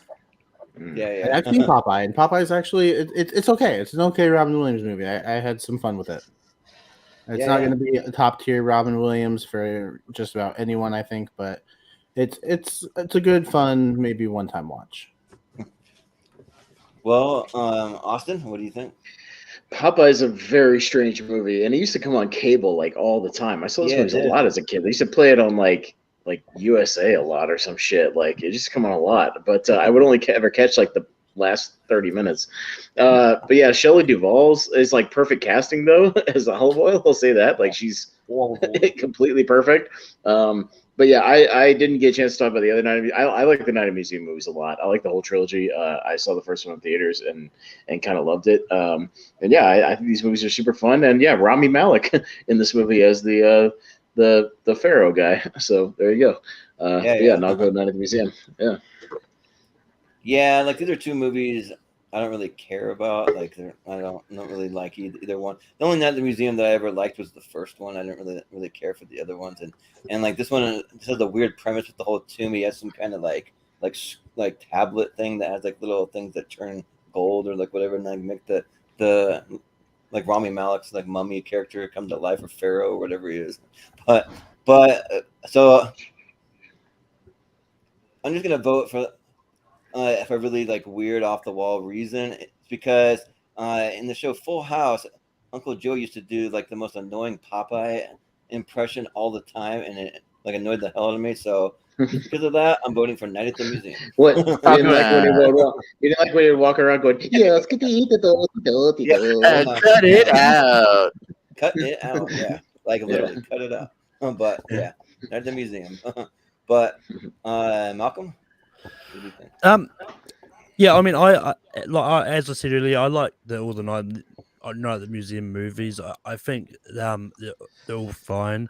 Popeye, I feel, is really underrated because I think this is Robin's first major movie role. And this is just one that I remember watching once a long time ago. Because, I saw a Robin Williams movie that I had never seen before. So, sweet, I'll get this out and watch it. It's actually a lot of fun. I would actually vote Popeye over Night at the Museum 3. Yeah. Sounds good. So what are the votes that are for Night at the Museum? 4-2, yeah. So little split, but yeah. Okay. Then up next we got the Birdcage going up against Sonic the Hedgehog 2, which I was telling everybody today that it dropped on the Paramount Plus today, so I was able to watch it today. But Jordan, what do you think here? This was easy for me. I didn't even know it was on Paramount until you said it was. So unfortunately, it's not in my scene list. So I gotta go Birdcage, which I'm also fine with because I really like Birdcage. It's a really funny movie. Williams, Nathan Lane, and Hank Azaria are so funny in this. So I got no problem going Birdcage. Yeah. Sounds good. Jacob? If I was scrolling through Paramount Plus, there you go. And I was looking for a movie to watch, and I realized, oh, hey, the new Sonic the Hedgehog movie is on. And I've been kind of looking forward to that. Oh, the Birdcage is there. I should probably get around to watching that. I'm going to say I've got some time for Sonic the Hedgehog 2. It's a newer movie. I think I should finally get around to watching the Birdcage. I'm going to vote for the Birdcage. Yeah. Sounds good. Austin, what do you think? Yeah, haven't seen Sonic 2 yet. Was lukewarm at best on the first one. So, I mean, if it's on Paramount for, not for free, but you know what I mean. Like it's on streaming, I'll probably put it on in the background, sure, at some point. Mostly for Carrie, but the Birdcage is a lot of fun. Nathan Lane is awesome in this movie. He's really underrated, especially a lot of his '90s stuff. And Gene Hackman's really good too. So I'll go with Birdcage. Yeah. Yeah, this was tougher than I would have thought because I actually really like Sonic 2. Like I like the first one, and I thought this one was even better than the first one because it gets to like more of the video game elements. But it's kind of though the only thing is it's made for people who are big fans of the game. If you're not a fan of the game, you're not going to get any of those references. But we have Jim Carrey as the full Dr. Robotnik and the little floaty thing that he's in. Making some pretty hilarious jokes, and I actually really like Ben Schwartz as the voice of Sonic. I think that it works well. Him kind of like buddying up with James Marsden, and then I like that for Tails they actually got like a real voice actor. They didn't get just some random person. They got like a true voice actor. I think like Idris Elba for Knuckles kind of throws me off a little bit. Like all I really think of is just Idris Elba because it just sort of doesn't fit for me. But I mean, the Birdcage is fun too. I mean, like it's fun seeing Nathan Lane and going up against Robin Williams in it, and yeah. But I think just by a hair though, I'll go Sonic 2. Yeah. But Malcolm, what do you think? Oh God. Yeah.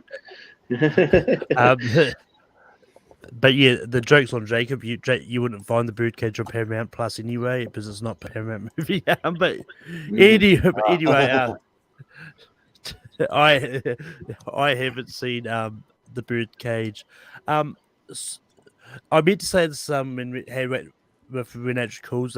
When Nature Calls came out, it was a long time after that Jim Carrey would do a sequel to a movie that he was in, because I think the next sequel he did was Dumb and Dumber 2. Yep. So I think Kick-Ass 2 was around there too, but that wasn't a sequel to a movie he was in. But anyway, Sonic 2 is a lot of fun. I really enjoyed it. I think it was much better than the first one. And I actually disagree with Jordan. I think Idris Elba was perfect as Knuckles. I think... I'm not a big fan of the games. I really don't like the character of Sonic in the games, but the movies actually helped me maybe love the character more. I don't know why really, but it did. So yeah, Sonic 2 gets my vote. And also shout out to the Chip and Dale's movie. If you haven't seen it yet, it's not a big spoiler, but they have Ugly Sonic in there, and like Ugly Sonic, like the version before this one, he's like palling around with them for like a little while. I would say that is a big spoiler, but all right. Yeah. It's not a big spoiler. Nah, I disagree. It's one of the best parts. People are spoiling all the cameos in the last like 2 days, and it's been on streaming for 2 days. It's like, let's relax. Like I kind of want to watch it now. So that's what I'm saying. Let's not add to the dickery. Like, it's not a huge thing. Like, trust me. It is. It is. It's all right. Well, it is. Whatever. But Richie. This is a debate league, so yeah. Richie. No, I don't know if I'm gonna watch Chip and Dale's now. So good. No, I mean, I think Sonic's fine, but I love the Birdcage. Used to be shown it on VHS, and yeah, it's a fantastic movie. Great remake as well. People don't think it's remake. It's a great remake, and yeah, it's a fantastic movie. It's pretty. I'll get around it. I actually haven't seen Sonic 2 yet, to be honest.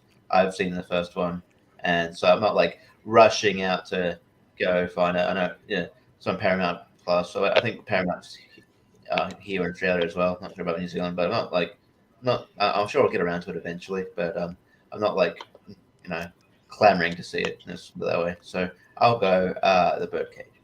Yeah. Let me tell you. But if Jacob, you happen to be scrolling HBO Max, you could watch the Birdcage. Yeah. Oh, that was my next one, Austin. Yeah. I can't use HBO Max. Mm-hmm. Yeah. Let me tell you the ending to to Chip and Dale. That would be a spoiler. Not what I said earlier. But anyway. I mean, I can tell you the No, I like how you always have to come Right. back to the thing that we ended already. No, because Yeah. part of the fun is the Yeah. reveal. So now that you've revealed it, you just sucked away part of the fun of the moment. It's one character. Like it's not a. I'd like that. I know, but overrated. between like all the things, like Right. I've heard like 10 different cameos in the movie without asking, and it's like I was considering watching the movie. It just came out, and now I know like half the cameos that are in the movie. It's like, I kind of want to see. When he sees it now, it's going to be less fun because of that. That big a deal to people. So yeah. You're the one that brought it back up again. Anyways, Anyways, the birdcage won, right? Big match. Yeah.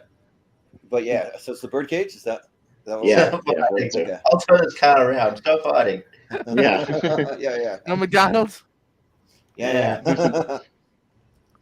I'll turn this RV around right. that we might get to in a minute. Oh, God. Oh no, I forgot about that. That's on here somewhere. I'm sure it It'd has. be coming up any minute. Oh, not yet. Versus what dreams may come. So all right. Mm-hmm. So now it's Jacob. Jordan first, right? Oh, it's Jacob. Jacob. Mm-hmm.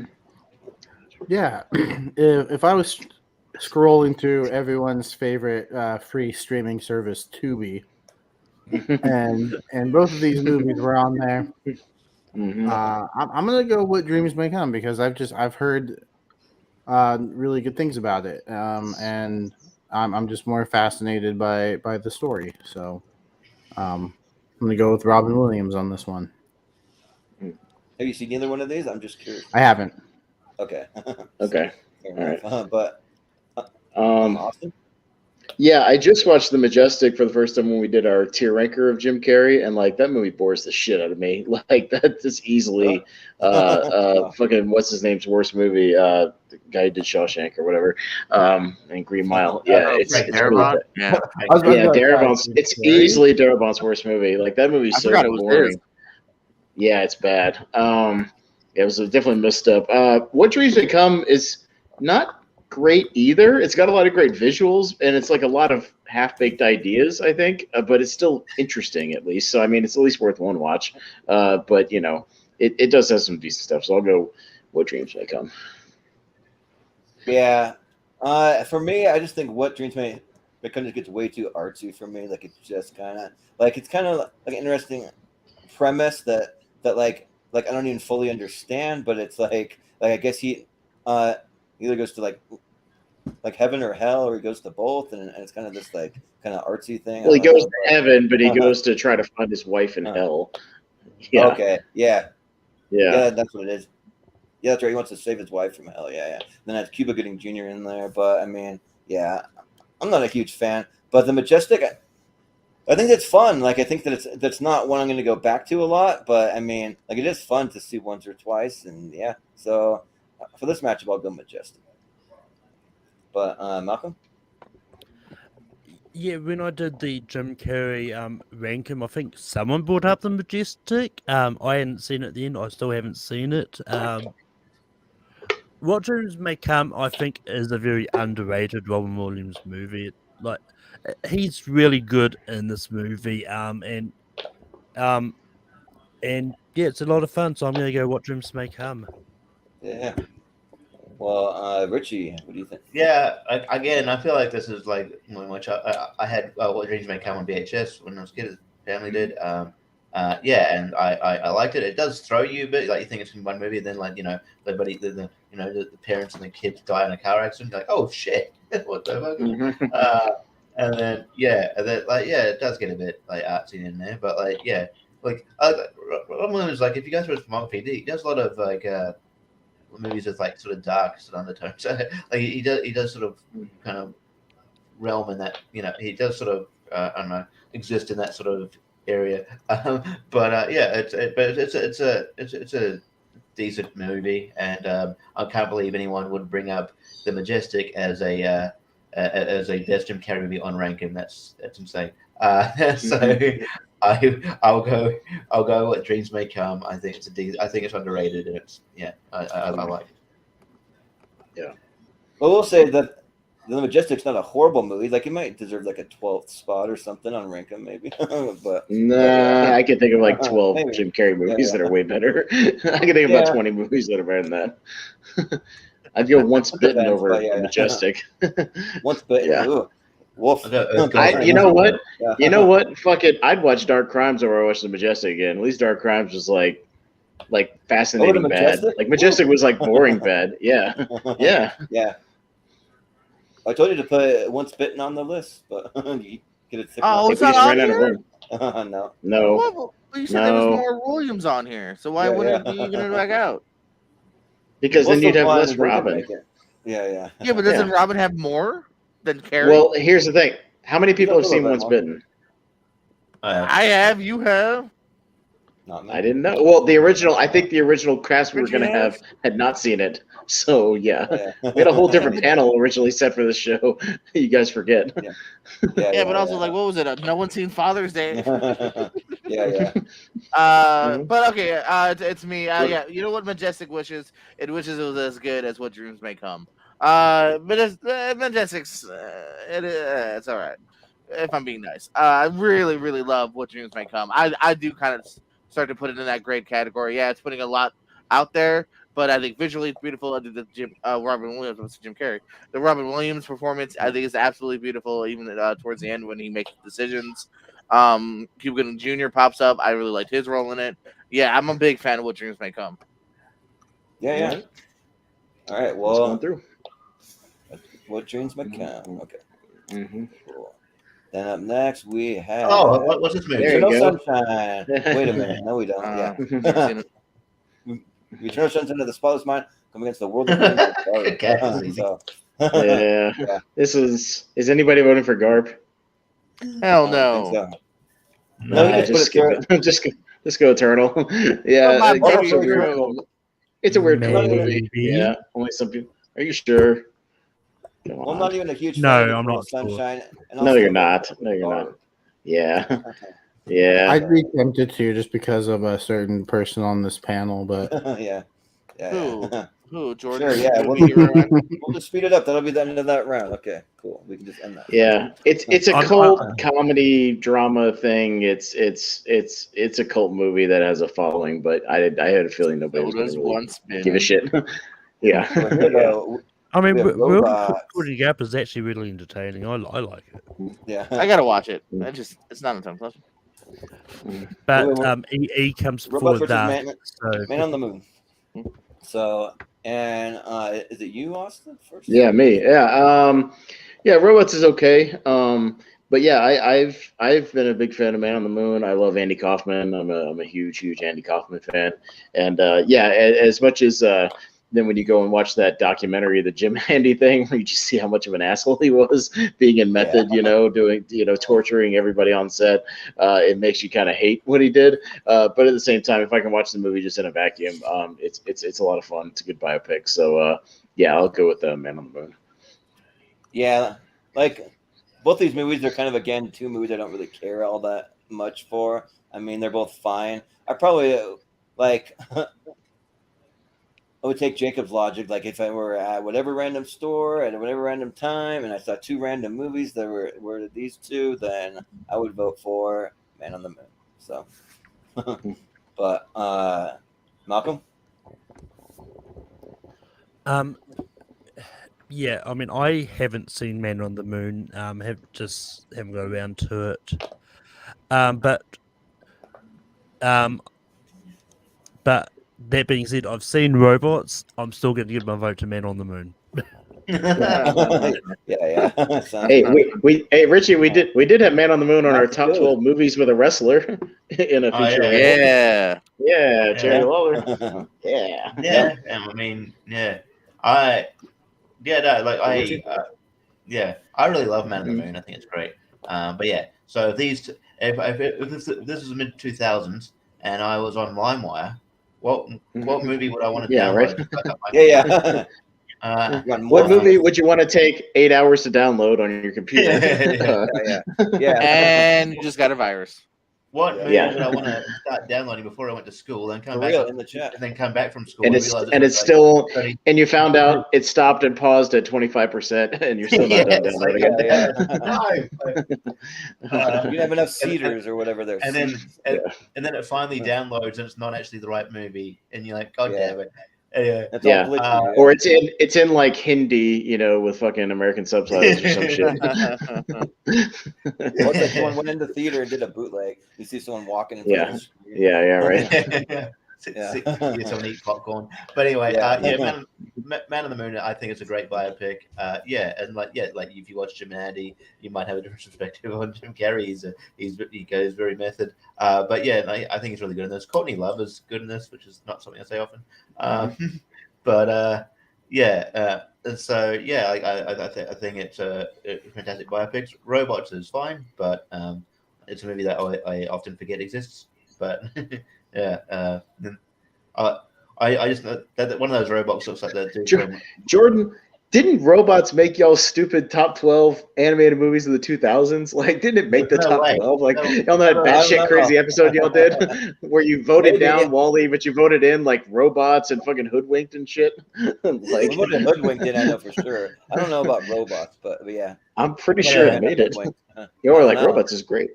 It wasn't One of made. We got voted in because I don't care about that movie. one of those robots looks from was it Mystery Science Theater? Yeah. Oh yeah, Crow. Or Yeah. he looks like Tom Servo. No, he looks like Tom Servo. Yeah, the red one does. Yeah. Yeah, the red one does. So yeah, but yeah, like Man on the Moon definitely. Robots is fine. Mhm. Yeah, and I won't read this entire thing from Steven. You can read it, but he says that he thinks it's Jim Carrey's best performance in Man on the Moon, which it could be. It's debatable, so yeah. You can make an argument for it. It's in the conversation. Yeah. It went pretty method on it, but Jordan. Jordan, yeah. Yeah, kind of as you guys have said, like Robots is good. It does the job. It's kind of like that mid-tier animation of like it'll have some laughs, some fun characters, cool world. It's not next level though. It has some laughs. You know what I mean? I know this place like the back of my hand. Ooh, that's new. But Man on the Moon, as Steven said, it's a great performance. This After Truman Show was the second time that Jim Carrey got truly snubbed for an Oscar nomination. And as everyone said, Courtney Love's good. Some of my favorite character actors pop up: Danny DeVito, Paul Giamatti. Poor Lawler, as people have said, tortured. And then Lawler was always confused. He's like, in real life, we were friends. I was in on it. He was in on it. Why are you fucking with me? Like, that's not how it actually went, Jim. But it's a really cool, interesting movie. And it is one of his best performances, dramatic wise. So Man on the Moon for sure. Yeah, like I've always wondered if being method makes you a better actor, or if it's just because like for me, what would make me a better actor is if you could jump into a role and then jump out of it and jump back in again. You have to somebody asked. There's like a famous quote online. I'm not going to get it word for word, but somebody asked like Laurence Olivier about like method acting, and he was like, "No, like you just act." It's called acting. Yeah, you don't have to be in character. Just get into character before the scene and just act. Yeah, just do your job. You don't need to send dead raps to your cast members, Jared Leto. Yeah, right. And you don't need to have Steven Spielberg call you Mr. President, Daniel Day-Lewis as Lincoln. Yeah, right. All day. Right. But Jacob. Yeah, if I was hankering for a Paul Giamatti performance, and these were the two options. Is he in Robots? He's a voice in Robots. Okay. I'm gonna go with the one that is definitely just the better movie here, and go with Man on the Moon. I like the idea that someone's going. I love Paul Giamatti. Which movies should I want to get into Paul Giamatti. Which movies should I watch? Oh yeah, definitely Robots or Man on the Moon, not Sideways. Yeah. Well, I mean, my go-to is Big Mama's House, but that's just me. I mean, Mine would be Straight Outta Compton. Lady in the Water. Motherfucker named Ice Cube. And Robots didn't make the top 12 animated movies of the 2000s. It was a weird. I remember it being a weird list though, like fucking like Chicken Run wasn't It there. it wasn't that weird. Like I think Hoodwink was the only strange one there. You said Chicken Run. Anyway. Because Hoodwink is Yeah. great. They voted down Wall-E. They voted down Wall-E, Richie. Yeah. Everybody hated Wall-E on that panel. Yep. Wall-E is boring. Yeah. But anyways, but we have Cadillac Man. Against God. Mr. Popper's Penguins. Wow. I never thought Mr. Popper's Penguins would have a shot, but here we go. Yeah, right. We had Chris Scott on here. This would be the #1 movie of the whole tournament. He's like, he loves this movie for whatever reason. Like, yeah, he thinks this movie's like the greatest thing since sliced bread. Chris Scott is nuts. We have the thing about penguins. It's like his favorite animal or something like that. So yeah, but who's first? Is that me? Yeah. Mm-hmm. Well, yeah, like I think here, Mr. Popper's Penguins does have a shot because like I've never seen Cadillac Man. I kind of feel like maybe most people haven't, but I don't know. But yeah, so I don't really have anything to say about Mr. Popper's Penguins. It's just the one I've seen, so I'll vote for Mr. Popper's Penguins. So, But Malcolm. Yeah, I haven't seen Cadillac Man, but Mr. Popper's Penguins is actually really good. I really enjoy it. And this is not me being paid off by Chris Scott. Yeah, right. Yeah. But yeah, Mr. Popper's Penguins easily gets my vote here. Yeah, sounds good. Richie, what do you think? I feel weird about like even criticizing Mrs. Popper's Penguins because it's not for me. It's a kids movie essentially. Like, oh, I find this movie, but I'm not in the mind of a 5-year-old, so I can't really. I don't know. It's yeah, I better watch it and remember thinking, no, it's whatever, it's fine. I just for the whole family, Richie, not just for kids. I find it weird that Jim Carrey even like because he's very picky with his roles sometimes, and he kind of said yes to this. Okay, whatever. Cadillac Man, haven't seen it. I forget it exists, but yeah, I mean, I might watch it eventually. I think Tim Robbins is a very underrated actor, so as well, and I really love Tim Robbins. So yeah, so them together in a movie would be great. So I'll probably get around to watching it, but I guess I'll vote for Miss Popper's Penguins. But man, there's so little passion for it. So little passion. Yeah. Yep, I'm the same way. Mr. Popper's Penguins. Yeah, but Jordan.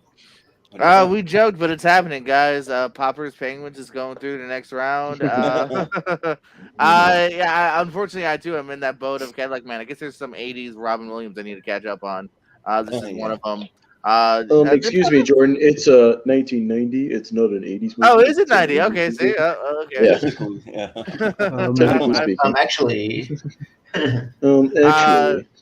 So 80s / early 90s Williams I need to catch up on evidently, and but Popper's Penguins I'll actually even argue, yeah, obviously it's meant for a little bit of a younger generation. I think it checks the boxes. It's a watchable, likable film. I know Chris Scott's crazy still, but Penguins is a fun movie. Let's put Penguins through. Yeah, and one of these days I'm gonna have a soundboard. I'm gonna have some comic book guy, technically or whatever, but. Yeah, but Jacob, what do you think? Yeah, if I was popular enough to be invited to 2 separate movie nights, one of them is showing Mr. Popper's Penguins, the other is showing Cadillac Man. You'd be like, I have weird friends. Weird friends. First of all, I'm going to say. First of all, I'm going to say, well, this never happens to me. This is weird. I don't usually have to make this kind of decision. And then I'm going to decide to go watch Mr. Popper's Penguins because I didn't even know Cadillac Man was a Robin Williams movie because I haven't heard of it until just now. Yeah. Well, it's like if I got invited to 2 separate movie nights and one was Popper's Penguins, one was Cadillac Man, I would go home and I would take a nap or go to sleep. Yeah, but Austin. I might be the only one who's seen Cadillac Man, but it's basically like a One Crazy Day movie. It's Robin Williams. He's like a car dealer guy, and he's got like a day to sell a whole bunch of cars, or he's gonna get fired. And then Tim Robbins comes in with a machine gun. And he's like a jealous ex-husband kind of guy, and he kind of holds up a dealership. It's just sort of a one bad thing after another kind of movie. It's very mediocre at best. It's not one of the best roles, although Tim Robbins is a good eccentric, crazed guy in the movie. But yeah, I can't believe Mr. Robert Penguins is going to get a clean sweep. If it was against something else, probably not. But yeah, sure. Sure. Let's face it, there's no way it's winning against Man on the Moon. So yeah, it's not going to win against Man on the Moon. I would go to a Mr. Popper's Penguins premiere if the Penguins were there. If I could assure the Penguins are going to make an appearance. Yeah, right. I believe you were at the premiere. Oh man, that sounds fun. Yeah. Dumb and Dumber 2. God, yeah, we got number 2 up against Moscow on the Hudson. Oh god damn it! Come on. So yeah, they've had some interesting movies, both these actors. So we're back to Malcolm. Right? Yeah, Malcolm. Okay, Malcolm. Yeah, I had to quickly look up, but Moscow on the Hudson find what the hell it is. Yeah. As I hadn't seen it, it sounds interesting, but Dumb and Dumber 2 gets my vote here. Yeah, I think that it's like a fish out of water, of like a guy. Yeah, it's a fish out of water movie. It's actually one of his earlier like dramatic turns because it's like '84, and it's one of his earlier like where he's not being over the top like trying to be super funny. It's like he's a little more in character and things like that. But yeah, it's an early one. Yeah, and just like Jacob the Lie, there's no one else of note in this movie. Yeah. Well, Richie, what do you think? Well, Marie Conchita Alonso was in Predator 2 and Running Man. Like she was around. Like she's somewhat of an '80s name, but more '80s action movies. Yeah. I'm gonna do a thing I don't usually do on here, and that's I'm good. I haven't seen Moscow on the Hudson, but I've seen Dumb Number 2, and I think Dumb Number 2 sucks so bad. The best thing about Dumb Number 2 is Mark Ellis and Kristen Harlott's review of it, where they just where Mark Ellis does the annoying sound just out of nowhere and just catches Christian off guard, and they laugh for about like 10 minutes. That was like the highlight of this movie. Is not good. It's always a risk doing a sequel way after the original. And yeah, I just think it lost its sort of charm. And yeah, I mean maybe Monster on the Hudson looks more intriguing to me, so I'll go that. Yeah. Well, Jordan, what are you gonna go for? I'm actually Richie stole my logic. I've seen Dumb and Dumber 2. I haven't seen Moscow. I'm voting Moscow. Dumb and Dumber 2 is a letdown. I have tried on a couple different occasions past the first viewing of like, all right, let's go in with low expectations. Maybe it's not as bad, and it is. It's not good. So I'll go Moscow. Why not? Yeah. Well, Jacob? Yeah, I'm not even going to pretend that Dumb and Dumber 2 is an option to watch because I've seen it, and that's all. Yeah, there's no joke this time. I'm going to go with Moscow on the Hudson, even though I haven't seen it. There's no jokes in Dumb Number 2 either. Yeah, no. But, Austin? Yeah, I've seen both of these, Dumb and Dumber 2. I have not gone back to since I saw it in the theaters, and there's a reason for that. I was fucking bored shitless like halfway through this movie. I checked out, like especially when they split them up at the end for no reason. There's like a half an hour where they're just not together, and it's just weird. But Moscow on the Hudson's it's like an alright early Robin Williams movie. I recommend it. It's on HBO Max, and one of his Russian buddies is actually the same guy who's in the Tobey Maguire Spider-Man movies, the Rent guy. Rent. Like, so you'll recognize him if you watch that movie. Yeah, he's one of the side guys. Yeah. You know, I might actually prefer. I don't know. I might actually prefer to watch if it's there in front of me. I might actually prefer to watch When Harry Met Lloyd over Dumb and Number 2. Oh, really? Maybe. Oh, wow. Yeah. Well, it might be more. Well, I mean, Richie, it might be more fascinatingly bad. Like you're just dumbfounded at how bad it is, as opposed to like I'm Dumb and Dumber 2. I'm just bored halfway through. Like it's just not. It's not interesting. Yeah, I get. Yeah, well, at least Dumb and Dumber has like a Bob Saget cameo that's kind of interesting, But and also I was gonna say, to be fair, in the original Dumb and Dumber, they do split them up for like half an hour, like at the end too. They do that, but I would still, like it's tough because I haven't seen Moscow on the Hudson, but there's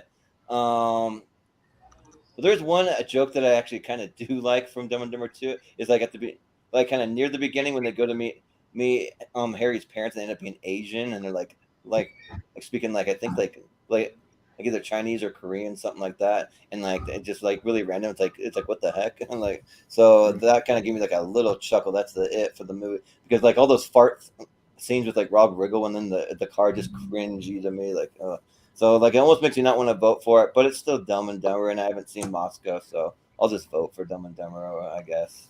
So. Right. Well, a movie that nobody's seen is going to move on. Moscow and Hudson, except for me. Except for me, yeah. Bless you. But we have the Fisher King going up against Night at the Museum. The first one. Okay. Yeah. All right, Richie. Every time the Night in the Museum comes up, it's like just going up against something I'm less passionate about, and so I'm glad now. I'm glad now, like I actually do like the Fisher King a lot, so get in a position where I can probably safely vote for the one that's not Night in the Museum. So yeah, Night in the Museum is all right. The first one's probably the better one for me, but I love the Fisher. I love the Fisher King. So that's my vote. Will go. Yeah. Jordan? Yeah, this was kind of tough for me, man, because of all the 9 museums, I would probably want to put through the first one, but we have enough on there, and I'm going to go with the Fisher King. It's going to get my vote for this round. Yeah, sounds good. Jacob, what do you think? If I was scrolling through Hulu, and these were, I saw these 2 movies, I'd probably go Night at the Museum. I wouldn't mind giving it a rewatch. It's the one of the trilogy that I've seen, and I enjoyed it, so I wouldn't mind giving it a rewatch. Yeah. Fair enough. Austin, what do you think? Yeah, this one I do like the Fisher King. It's pretty good. But Night at the Museum, like I said, I like the whole trilogy a lot, and the first one's great. I've rewatched it a lot of times. I think it's super fun, really breezy. Ricky Gervais is really great with his like dry sarcasm throughout the movie. He's awesome, and Dick Van Dyke and Mickey Rooney are a lot of fun in the movie. So I'm gonna go to Night at the Museum. I really like that movie. Oh yeah. So I've never seen the Fisher King, but I was just looking at the synopsis, and like that movie sounds dark. Like it's it's a weird Terry Gilliam movie. Like that's why it's a really weird Terry Gilliam movie. Yeah, you have to be into him. Well, it says Jeff Bridges is a radio DJ who mentions one of his callers to murder someone, like at a bar or something like that. And then he turns to booze and gets drunk and all that stuff. So yeah, but like I mean. Might be good. I've never seen it, so I can't really say just because it's dark, it's not good. Like it very well could be, but I haven't seen it. So I'll vote for Night at the Museum. I'm not a huge fan of these movies, but I'll vote for it because I've seen it. So yeah. But Malcolm. Malcolm, what are you doing? What are you doing, Malcolm? Turn your mic If on. you're talking, you're muted. It's your turn. I've not seen the Fisher King. I'm going to vote Night at the Museum. Okay. I thought you were trying to crawl under your desk for a minute. I was like, but yeah. That's it. All right, Night at the Museum, 4-2. Yep. Night at the Museum, as my voice squeaks. But Patch Adams versus Good Morning Vietnam. So all right, JPO. Yeah. Yeah, this was a thinker for a second. I like Patch Adams, but I can see what some people say when it's a little schmaltzy and doesn't hold up upon rewatchings for me. I think Good Morning Vietnam, I think it's still pretty funny. Despite the fact that my first viewing, I watched with a girlfriend whose mother was very annoying. One of those people that went, look at this scene. Yeah, he's about to do something funny. I know. I know. Fucking let me watch it.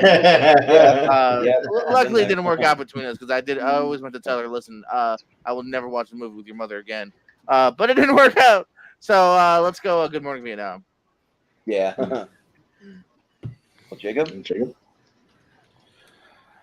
If I was doing a show called a podcast about movies, and we were prepping for a show about anniversary movies, and we wanted to do one about a movie celebrating their 35th anniversary, I might choose a movie called Good Morning Vietnam. So.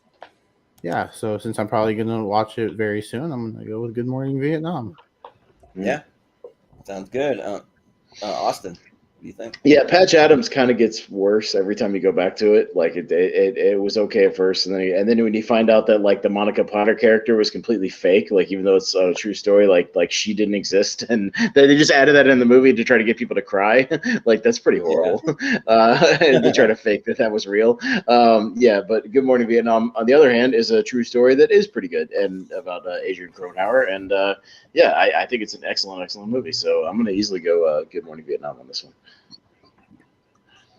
Yeah, Patch Adams is one of those movies I really liked the first time that I saw it, but you're kind of right, Austin, that like it doesn't really hold up. Like when you go back and watch it, like it's just not as good like as the first time. Like it just doesn't hold up. But I watched Good Morning Vietnam actually for the very first time this morning to prep for this, and I actually really liked it a lot. And it's a movie that just kind of flew by for me. Like it has a 2-hour runtime, but I remember just sitting and watching, being pretty engaged in the story, and then like all of a sudden, like we're getting near the end, I'm like, oh man, is this movie almost over? Wow, that flew by. So yeah, like it's a pretty breezy watch, even at 2 hours for me. I felt like so, and yeah, like it's really good. Like it's kind of like Robin Williams, like doing like his like stand up, but not quite as like he didn't go like as dirty as his actual stand up, but like kind of all over the place where we're just kind of manically just shouting out all these things, and it's actually really, really funny. So yeah, I'll vote Good Morning Vietnam. So Malcolm. Yeah, this is tough because I do think both these movies are good. But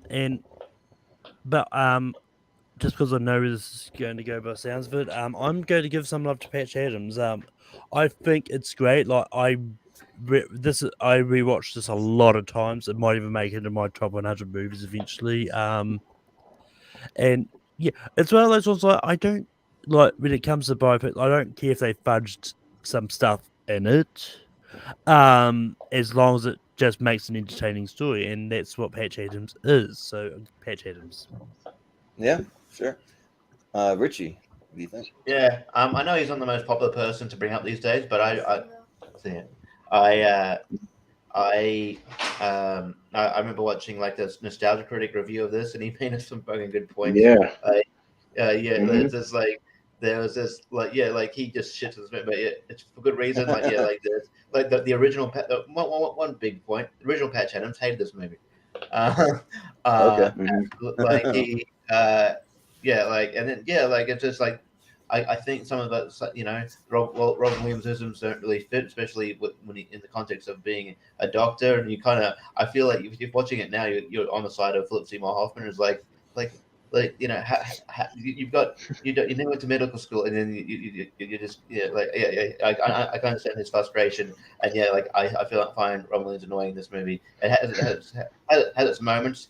It does have its moments, but the whole the murder scene just made up. It was actually his friend who was a guy who got killed. But we're gonna show in this romantic angle, and then do this weird thing where at the end where a butterfly lands on Roman's shoulder. We just have to insinuate that's her now. She reincarnated into that butterfly. But Good Morning Vietnam is great. We talked about it on the sort of war movies, I think, and it's a fantastic movie. This is so much better than Patch Adams. I'm sure Patch Adams was I don't know if it would if you have love for it, I'm just not sure if it will hold up if you rewatch it. Yeah, Richie, that scene you're talking about, I love that when you watch it now, the Philip Seymour Hoffman scene where he's like, yeah, but when you're sick and you're about to die, would you want some kindergarten teacher who's gonna try to make you laugh with a rubber nose, or do you want the prick asshole who's actually gonna save your fucking life because he calls him a prick? Yeah. He's like, or do you want the guy who studied his ass off, who's the top of his class, who maybe is kind of an asshole, but he's gonna save your fucking life in the long run, so try to make you laugh? And you watch the movie, you're like, yeah, I kind of agree. I'll take Philip Seymour Hoffman, taking his job fucking seriously. And then it's and then you can bring in the court jester when I'm in the fucking recovery room, but not in the operating room. You know what I mean? I kind of agree with I could go on this for ages, but there's a scene as well where they try to surprise old people with like balloons and stuff. Yeah. Like, they could have a heart attack and die. Yeah. It's kind of like a mom movie. Like I know my mom really likes this movie just because it's like he's sweet to old people, he's sweet to kids. Then there's like a romance in there. It's kind of just weird, But Good Morning Vietnam. Moving on. But and then he makes a good point. Philip Seymour Hoffman's like, I never see you fucking study and you're getting like straight A's. I think you're fucking cheating. And he's like, he might be right. He's like, you never study. Like I study fucking 12 hours a day, and then you're fucking making better grades than me, and I'm clearly smarter than you. How the fuck are you like at the top of your class? Like, I kind of agree with. I go back and watch that movie. I'm totally with Philip Seymour Hoffman in that movie. Like I totally agree with him. Well, here we have Horton Hears a Who versus the Incredible Burt Wonderstone. Oh God, pass. PU. Yeah, pass. But who's up first this time? Jacob. All right. Yeah. If I was throwing one of these movies into a fire, which one would I? When I safe in the fire. If I wanted to watch a terrible Jim Carrey movie. Which one am I gonna watch? I'm gonna watch the one that I have actually seen and can tolerate mostly. And that's Horton Hears a Who. They're both Jim Carrey and Steve Carell together, so yeah. But Austin.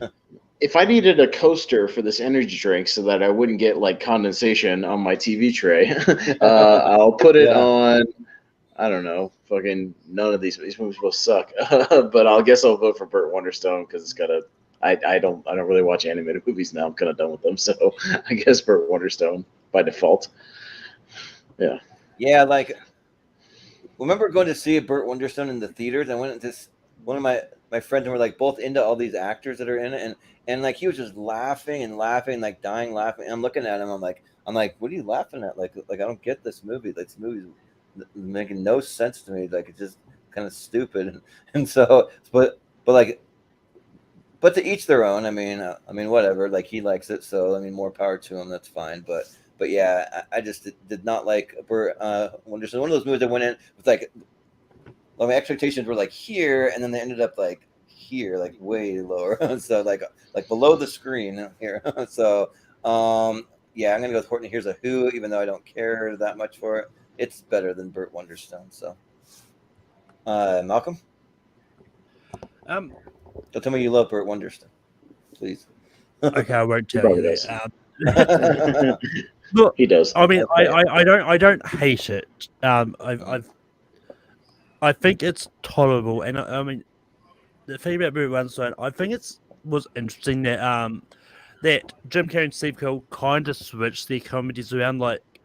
Jim Carrey was doing these typical Steve Carell comedy and vice versa, and Steve Carell was being the more wackier sort of thing. But that being said, if I was strolling through Middle Earth and was told to destroy one of these movies in the fires of Mount Doom, I would probably hesitantly throw Burt Wonderstone in.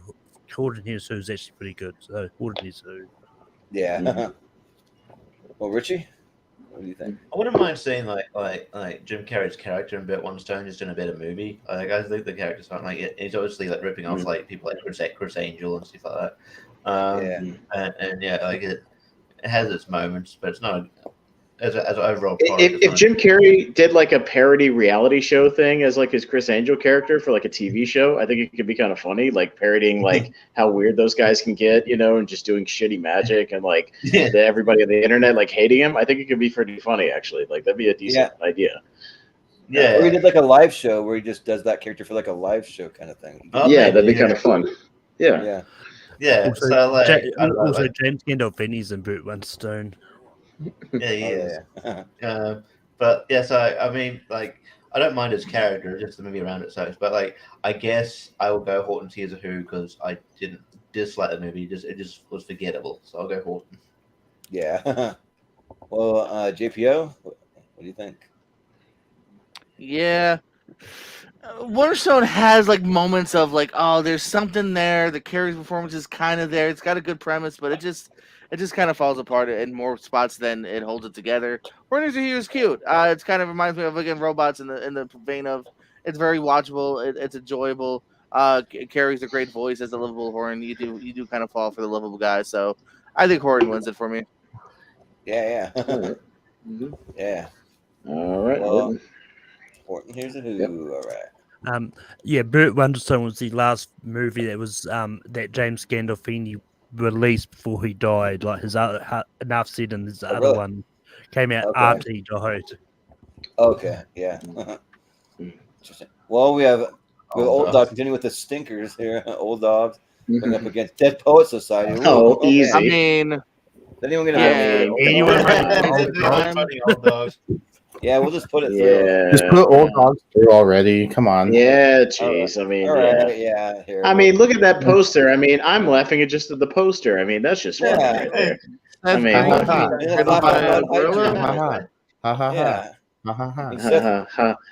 Jacob, you're broken. Jacob. I'm surprised there isn't like cuddled by a the only thing that poster needs is like a random like thumbs up from Roger Ebert or something, like somebody who like loved it right on the front, you know, like thumbs up. Yeah. It's hilarious. It's definitely a movie. It's very nice. Yeah. Wacky phone for what's going on? Yeah. Oh my God, I can't believe what's happening in front of me. We're in a wacky situation. Yeah. Yep, How did we get here? Yeah, but we have Death to Smoochie going up against License to Wed. I'll champion one of them. Yeah. Who's first now? I'm first. I'll champion Death to Smoochie. It's a really dark, weird, crazy comedy. Yeah, like with like Ed Norton and shit. Like it's a very, very weird movie about this. Like and I know this movie had a hard time marketing because it was like they didn't know how to market this movie because it's like, you know, about this like kind of wacky kids show, but it's like the super dark like R-rated comedy. So I think it kind of bombed or whatever, but I know it's got a cult following now. And I like that movie. And I don't think I ever saw License to Wed. I just remember seeing the trailers with him and like the one Disney kid or whatever, just like doing the stupid like you know who that stuff. kid And I was became? like, who? That kid became Ace Ventura Jr. Oh yeah, that fucking kid. I remember seeing that shit, just being annoyed, and I was like, yeah, I'm definitely gonna skip this movie. So I'll go Death to Smoochie. Yeah, well, like I'll probably take some of your guys' logic from earlier. I've seen License to Wed. I don't care for it. I have not seen Death to Smoochie, but like even so, like I don't want to rewatch License to Wed. I just don't care for it. And I'm not gonna say it's like the worst movie, but I don't really want to rewatch it. So I would rather watch Death to Smoochie. So I'll vote Death to Smoochie. So, but Malcolm? Yeah, I haven't seen Death to Smoochie. I actually didn't hate License to Wed. I think it is a interesting movie, and I'm going to vote for it just on the fact it's got Kevin, Angela, and Kelly Kapoor from The Office in it. Yeah, very true. Well, and John Krasinski from The Office, but okay. Yeah. The main guy. Yeah, but and that was that weird random time where we were trying to make Mandy Moore a star too, which is like weird after a Walk to Remember. Yeah. Like that. Walk to Remember, Because I Said So, like all that weird stuff. Yeah. Yeah. But Richie, Southland Tales. Oh yeah, that movie. Like I'll champion Death to Smoochie. I think it's fun. It does suffer from like not being. It's a weird movie, so it's hard to market. I feel like that's where Danny DeVito, because he directed this movie. It's sort of where he lies, just in the weird sort of Turtles thing. Like he like the kind of the dark like type movies. Like like if you watch Matilda back now, it's quite dark. So yeah, it's got some weird dark shit in Matilda. Yeah, like oddly dark stuff in that movie. Yeah, like when you like watch it, like the chokey is a fucking horrifying concept. To put children in. Yeah, like Mr. Trunchbull grabs that. Like, I kind of like it though. Like pigtail just throws her, and you don't even just know throws her like 100 yards. Yeah, what the fuck? It's like, okay, cool. She could have died. But yeah, so like, I think it's an interesting filmmaker, Danny DeVito. And this is a fun movie, but yeah, and License to Wed is just your classically, and just I don't know. I feel like in 2007 around that area, like they were always obsessed with like marriage movies as well. It's weird. Anyway, I'll go Death to Smoochie. Yeah, like I just remembered the trailer for Death to Smoochie, just hearing Danny DeVito saying "Death to Smoochie" or whatever, like saying it, like actually in the trailer. Yeah, but that's all I remember. I haven't seen it, but Jordan, what do you think here? Yeah, I'm not a big fan of Death to Smoochie, but again, it's one of those rounds where it's like I'll definitely choose it over License to Wed. It's another kind of forgettable. I think Williams he's good in his role, but it's a forgettable kind of rom-com here that I saw once, and I don't think I'll ever revisit again. Not because it's horrible, just because it's forgettable. Death to Smoochie at least is an interesting plot here, like you said. Definitely kind of a darker comedy here. Good old DeVito direction. Jon Stewart pops up in this, so yeah, I'll go Death to Smoochie. Yeah. Well, Jacob. If I wanted to watch a Robin Williams movie that I've never seen, and these were the two options, I might go on a show called Tournament Fights and look for recommendations based off votes. Yeah, What am I going to end up watching? I'm going to end up watching Death to Smoochie because it's got more votes. Yeah. Sometimes that's what you got to do. Best logic so far. Yeah. Cable guy up against. I love you, Philip Morris. Oh man, this is hard actually. Spoiler. Jordan Anderson, you're up first. Yeah. Yeah. So, like, I'm a big fan of the Cable Guy. Like, for whatever reason, like I saw it. Like, I didn't see it when it came on theater or out in theaters, but I remember that I saw it right when it dropped on video. Like I watched it on VHS for the first time when it came out. I remember like hearing about it. I'm like, why didn't I see that in theaters? And so I was kind of like anticipating seeing it on VHS. I went to my local video rental store. It wasn't even a Blockbuster, just some local hometown little video rental place down the road. And yeah, like they even gave me the poster for the Cable Guy too. So I had that for a while. But yeah, I love you, Philip Morris. It's a surprisingly good movie that I avoided for a while because I just remember in the trailers a lot of gay sex between Jim Carrey and Ewan McGregor, and I was kind of like, oh, like I don't know about this. But then I watched it, and like it's a lot more than just that. Like it's actually a pretty good story. But, it's not a gay. Did you see a Red Band trailer? Were they just fucking in the trailers? I don't know. But that's what I saw. Jesus. Yeah, like it's just really weird. So that kind of turned me off from it. I'm like, I don't know about that, but it's actually a good movie. I think you watched the wrong movie. You might have actually watched a real porno. Maybe so. The porn parody. I really love Philip Morris. You know. So. Yeah. Right. Yeah. But yeah, the Cable Guy's great though. Like I just like Jim Carrey just kind of going on with the lisp, like especially the scene when they go to like the like Knights of the Round Table, the restaurant or whatever they call it, and they're. And like I got a really dirty title for a porn title for that. Yeah. Like I filled up Philip Morris. Yeah. I was thinking I love you, Philip More ass. Yeah. I Philip Morris. Yeah. But I filled up Morris. Yeah. But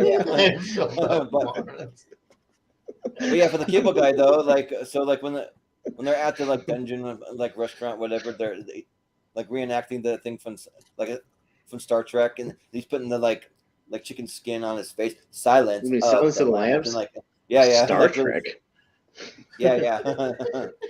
It's a weird episode of Star Trek. I don't remember that one. Yeah, right. Where Hannibal Lecter showed up on the Enterprise. I don't remember that episode. Right. I thought I knew Star Trek. It's a weird one, but yeah, like Cable Guy is definitely a dark comedy that like just that gets like pretty dark the way that he stalks Matthew Broderick, but I dig it though. Like, I have a lot of fun with it, so I would vote for the Cable Guy here. So, but Malcolm. Yeah, I haven't seen I Love You, Philip Morris. It's one that has kind of intrigued me that I kind of do want to watch it at some stage. Just have to go around to it.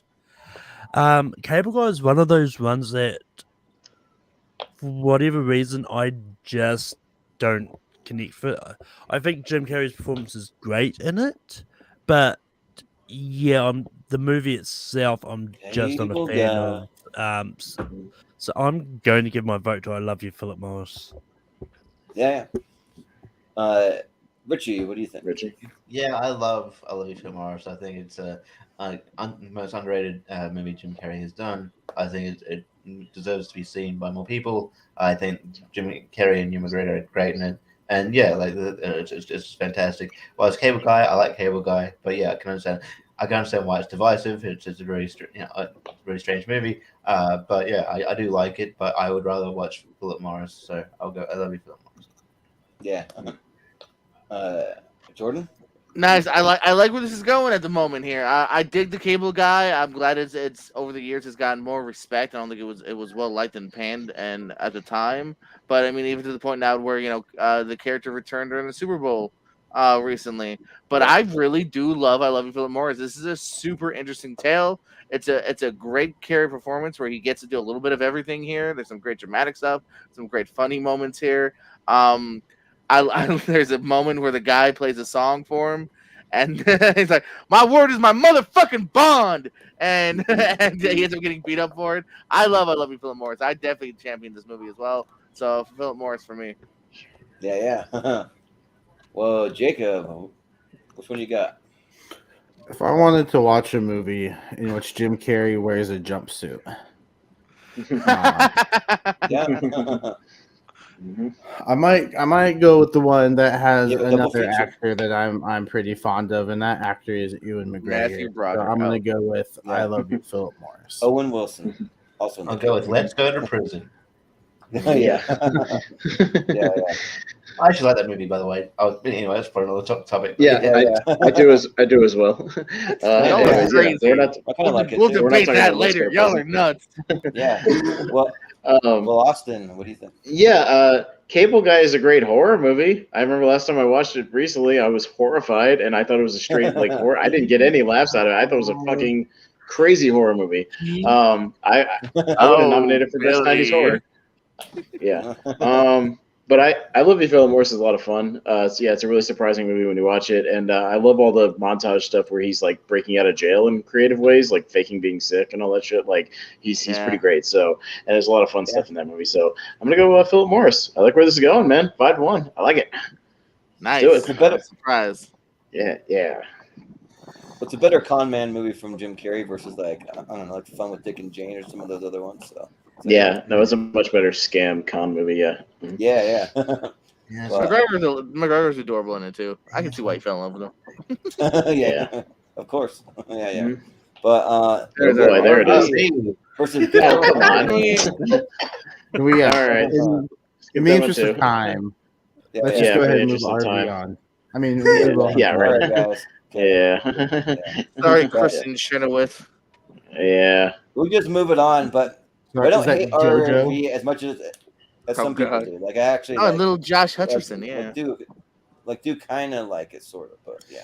Again, if you're like 7, go watch it, but we're not. Yeah. No, this is a grown up show. Come on, we're putting a grown up movie through. Yeah. Goddamn grown ass man up in her. Yeah. It's also tournament fights where we like chaos sometimes, you know. not that much chaos. Well, I mean, I think Yeah, I think Good Will Hunting. But Well, next round, Good Will Hunting versus Philip Morris will be a good discussion. That could be debatable. So we'll see. Yeah. Yeah, that could be That debatable. was gonna hurt. That All was right, gonna so- hurt me. All right, Mask. What against Jack? Oh, jeez.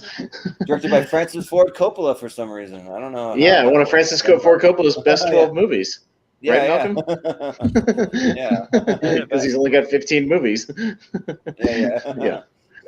Well, that's my boys. What if Andy Samberg's top 12? So it happens sometimes. Yeah, sure is. Yeah, that happens. Jacob's still not anyone happy. voting? I mean, anyone voting? I was about to say anyone voting for Jake. We could just move to the mask. Oh yeah, let's. I got stuff to say about it. So I mean, in the interest of me, kind of talking about Jack. Yeah. Just say quickly, Okay. Richie. Let's move on. Yeah. All right. I'm fine. Jack's a weird. It's a very obviously it's a weird premise, but yeah, it's like he never actually plays it like a 10-year. I don't know. It just feels it's weird. It's not like It's not a bad premise. It's an interesting premise no. that he's like aging super bad. Like it's not a bad premise, but like he should be acting more like a 10-year-old instead of just moping around. Like he just mopes around like a fucking old man like in the movie like the whole time and just occasionally acts like. And then it's like Bill Cosby's in this movie, which is fucking weird and like like it's just. And there's like this weird sort of subplot where they go to and then they don't follow up with like Fran Drescher's in it and then they fucking almost hook up and it's weird. Yeah, that's weird. Yeah, and then like I don't know, Jennifer Lopez is alright as a teacher, but yeah, it's a strange old movie. That's what Daddy Smith pointed out. Yeah. Baby. Don't worry, Yeah, Richie versus convinced me. My vote's going to Jack. Yeah. No, but the mask is a mask, and it's on my Sub 64, Yeah, so much better. It should go. The mask. Much better. Yeah, just put it through. I'm not voting for Jack. No. Yeah. But up next, though, we have A Christmas Carol versus Sonic 1. So, all right. Okay, so now we'll officially start with Malcolm on this one because this one could be. All right. Yeah, I mean, I like I like Sonic the Hedgehog. Like both of them. I think they're both good movies. Both already got one Sonic through. So and I do think that Jim Carrey's version of the Christmas Carol is actually really good. And yeah, he plays about 5 characters in this, and I think he does it just as well. And I think it's a really faithful adaptation to the book. I think they do make slight changes, but Christmas Carol is good, so Christmas Carol moves on. Yeah. Richie, what do you think? Yeah, I'm sort of with Malcolm here. I've seen the first Sonic. I don't mind it. I don't gush about it like other people do. I think people just kind of have been hard done by video game movies. So one half decent one, they're like, oh, it's great. I mean, it's fine. But Christmas, Jim Carrey's version of Christmas Carol is great. I think it's underrated. So yeah, that's where my vote's going to go as well. Christmas Carol. Yeah. JPO. I don't mind if A Christmas Carol goes through. I liked it more than I thought I would. I feel like it kind of got lingering reviews to a degree, but I liked it, man. I thought it worked for the most part, and Carrey's really good. This CGI and whatnot. I'm gonna vote for Sonic though. I am one of the people that it met and surpassed my expectations, and I didn't see the other one, so I'm not gonna vote for the other one anytime soon. So I will vote for this one. Sonic will get my vote here. Yeah, sounds good. Jacob, what do you think?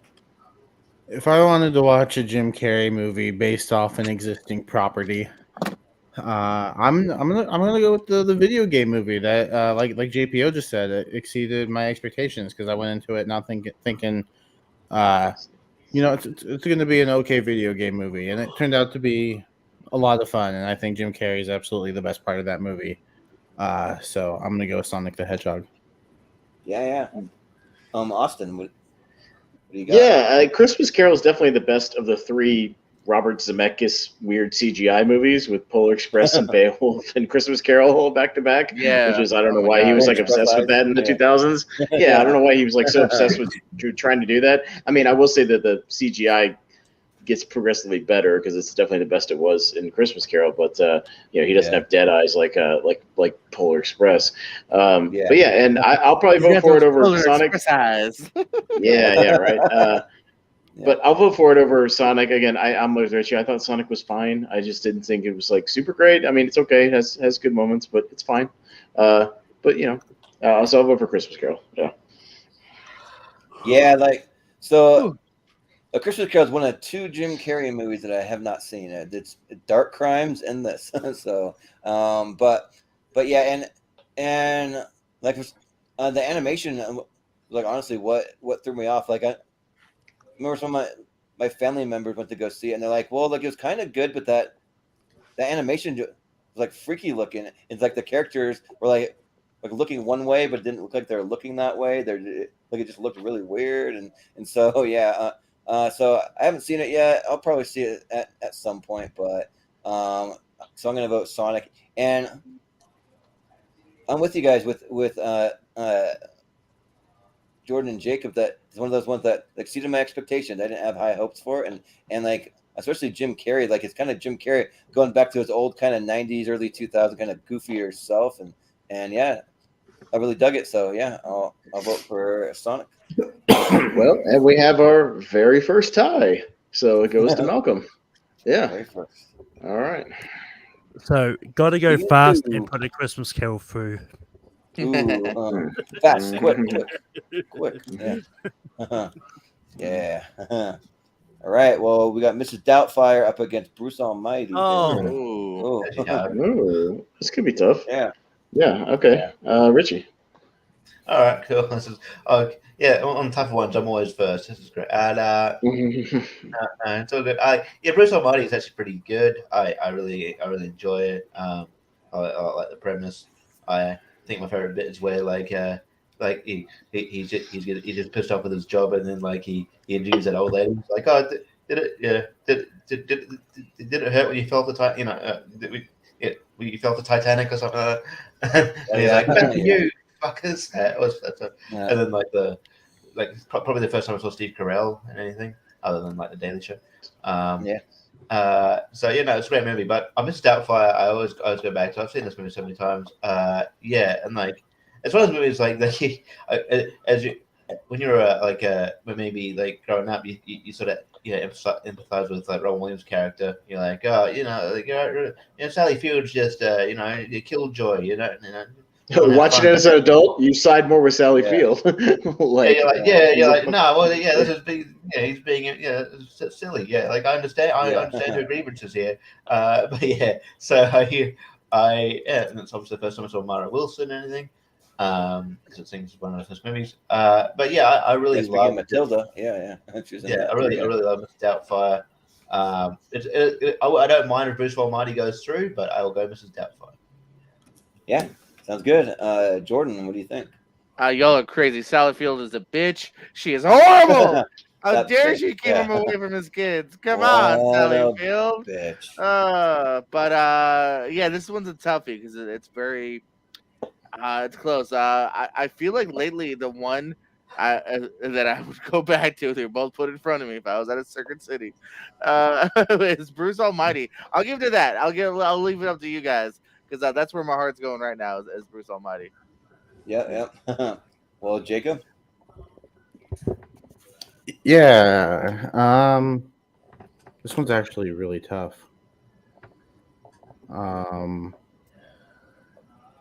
just straight up, if they were both in front of me right now, which one would I want to put on? And right now, I'd probably want to put on Bruce Almighty. You'd put on both, but just in separate rooms. Yeah. Austin, what do you think? Yeah, this one's pretty close. My only knock on Bruce Almighty is I think the first hour is like really great. I hate how overly dramatic it gets at the end. Like it gets really, really sappy like in the last like 20 minutes. But yeah, like I think Mrs. Doubtfire has aged actually pretty well, especially if you've ever experienced like a divorce situation or again, you can kind of see the movie through new eyes when you get older. So for that reason, I think I'm going to go with Mrs. Doubtfire. Yeah. Well, if I worked at a Hollywood Video and I had to go rent both of these movies because I actually did work there as one of my first jobs, and I had to choose between these two, I usually chose Bruce Almighty just because. Like, I mean, Mrs. Doubtfire's fine, but like I'm just one of those that, like I don't really like think that it's like one of those great movies. I think that it's fine, like it's all right. Like, but Bruce Almighty, I just like it for like just really random lines or just random things that maybe most people probably wouldn't find as funny. Like there's a scene where he like meets all these Mexican guys in an alleyway, and he's like telling them that he's God and he has these powers. He's like, yeah, man, a monkey might crawl up my butt, man, or something like that. And then he makes monkeys come out, and then he makes them go back up the guy's butt. And then one of the guys like, yo, did that monkey just come out your crack, man? And they're trying to like act all cool about it, and just like some random line that for whatever reason made me laugh. So just for that, I'm gonna vote for Bruce Almighty. It's not one of my favorite Jim Carrey movies, but it makes me laugh. Simply for monkeys up the butt, I go Bruce Almighty. Yeah. Yep, from monkeys up the crack, man. But Jordan, you're betraying your Boy Meets World. Matthew Lawrence is in Boy Meets World or in Mrs. Doubtfire. Whoa. You're betraying your boy. But still, that's fine. Like, I was never a big Matthew Lawrence fan. If you saw my character episode, he didn't make the cut. So, speaking of your character episode, it's still the thumbnail for the top right. Yeah. Well, then we'll call it a crossover episode then. Sounds good. But we noticed it when we started, but we figured let's not say anything until let's wait 2 hours 23 minutes into the. I didn't notice it until just now. I just why is Bart Simpson up here? I actually know. And I was like, that's why. If you want to say anything. Just something else. To a dumpster horrible fire. friend, Jacob. How about that? Or like whoa, that's cute though. There you go. Or a skunk. There you go. Yeah, that's for like the worst movie like episode that we did. But anyways, I'm not talking about dark crimes anymore. Right there. Yeah. But you vote, Malcolm? Not yet. Not yet. I'm gonna vote for.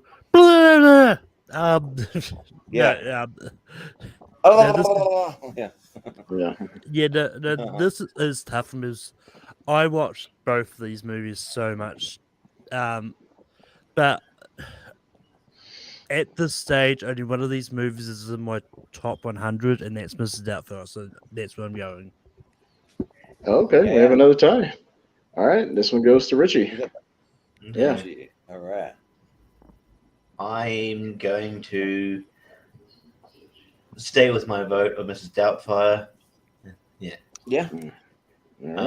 Doubtfire. And we were almost like, if you just digging, we were close to getting Mrs. Doubtfire too. The script had been written, and then never happened. But then Ron passed away, and then when Ron passed away, they're like, we're probably not going to do Mrs. Doubtfire too. I'm like, what do you mean probably? You're not going to. You can't do Mrs. Doubtfire No, too. stop.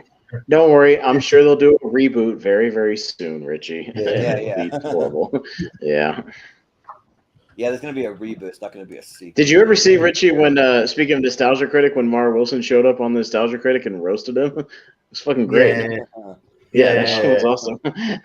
And she showed all of his old home movies and shit. It was like killing him. Yeah, it was pretty great. I mean, they already did a reboot of Mrs. Doubtfire. It's called Big Mama's House. It's terrible trilogy. Right. But Toys up against Truman Show. Oh, fucking Truman Show, easy. Just say let's put it through it. Yeah, fuck. I fucking hate Toys. Toys is a bad movie. That's a bad movie. Why couldn't Toys go up against Bruce Almighty? Yeah. Why couldn't Toys go up one of those other boring movies? I don't know, like World According to Garp or something like that. Moscow on the Hudson. But is this the last one? Our photo. Pretty close. Batman Forever. Not quite the last one. It's the second to last. So yeah. Well, and wasn't Robin Williams up for Riddler at one point, or he was in consideration? That's kind of almost a crossover. Yeah, he's very close. I think either he turned it down or they turned him down. Something like that. Yeah, whatever it was. One of the two. I was gonna say, that's both options, Malcolm. Yeah. We can actually find some concept art that actually has Robin Williams like in a concept as the Joker. It's out there. So yeah, but Jordan. All right, Jordan Owens. Robin Williams is the ultra creeper, and this is definitely a different performance you'll see him in than other things. It's a hard movie at times. But again, if I'm just going where my love is, where my rewatches and all that is, definitely Batman Forever. I find this movie fun. It was my first big screen Batman, so that always kind of holds a special place in my heart. I still have the trading card somewhere. I have the glasses I drink out of weekly of all the different characters here. I love those glasses. So yeah, I got to go Batman Forever. Good luck, P-Break. Yeah. Sounds good. Jordan or Jacob. You did it again. I did it. Yeah. I caught myself. It's okay. But I did it. You can put a tally down. But Jacob. This one's actually kind of tough. I really enjoy 1 Hour Photo. I think Robin Williams is is creepy, but plays it so well. Jim Carrey is over the top as you know he should be in the Riddler role. If they were both in front of me, I'm just in more of a fun mood tonight, so I'm gonna go Batman Forever. Yeah. Austin. Yeah, it's a weird thing because I got to be in the right mood to watch 1 Hour Photo because it's very disturbing and creepy. And I've definitely seen Batman Forever a lot of times. That movie it's not as bad as Batman and Robin, but boy, if you go back to it now, like a lot of the stuff that was in Batman and Robin is in Batman Forever. And it's a mixed bag at best. But even then, I can still have some fun with it, and there's enough entertainment value. So I'll say Batman Forever just because it's a little breezier. Yeah. I was going to ask, is there anyone who hasn't seen a 1 Hour Photo on the panel? Because, like, we're going to ask is, like, I don't get the ending. I'm not going to say what it is. I just don't get it. So, like, the movie's good besides that. But it just kind of ends, like a little kind of randomly for me that I'm just going to, like, okay, what's that all about? Like, okay, whatever. But we kind of get where, like why it did what it did, but it just, like it just kind of just cuts abruptly to something at the end. So, but Batman Forever though, like I'm in the camp where I actually really like it, because like if you think about it, like almost every Batman that we've had has been this dark, brooding, like totally just like really dark. I mean, that's what the character's supposed to be. So I totally understand that, but it's kind of nice just to kind of have at least one or maybe two. Batman and Robin actually like can consider that one bad, but like in a good way, in a fun way. Like this one though, like I almost don't even consider it bad. Like I just think that it's fun. Just like I mean, like Tommy Lee Jones, like kind of doesn't know what movie he's in, but besides that though, like I think it's kind of fun. So I'll vote for Batman Forever. Yeah. But Malcolm. Yeah, I mean, I do really like 1 Hour Photo. I think it is one of his better sort of dramatic roles. But I actually think Batman Forever is a lot of fun. I don't think it deserves the hate that it gets. And I think Jim Carrey is great as the villain. I was just reading up about it. Some people we could have got as Batman is really interesting.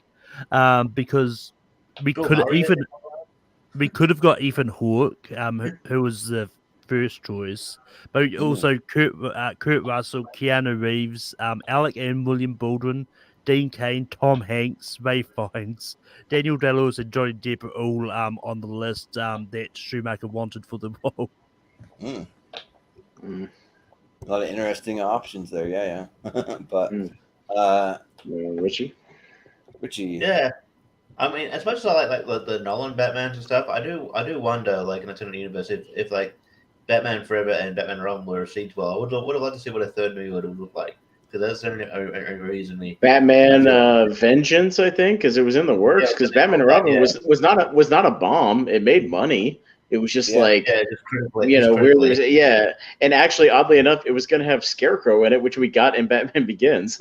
So, like, it was kind of a weird thing where they just carried that over. But and I think it was going to be Coolio playing Scarecrow.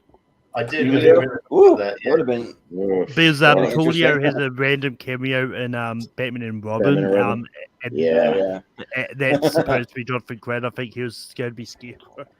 Okay. But if I lived in like a Rick and Morty multiverse thing, I'd go to a universe where the third movie came out and just see what it was like. Because I'm the third movie of that, and when the Nick Cage Superman movie, I'd just like to see both what those movies look like. You know what I mean? How they actually come out. Just as a curiosity. Yeah. I mean, I understand you definitely have to be in the right mood to watch 1 Hour Photo. Yes, it's very heavy, but it's one of his better performances, I think. And I do, like Batman Forever is really fun. But I'll give some love. Just so it's not shut out, I'll give some love for 1 Hour Photo. Yeah, fair enough. Sounds good. But it's gonna be Batman Forever. Is that it? Right. Or we got one more. One more. One last one. We got Liar. We got Earth Girls Are Easy. So okay.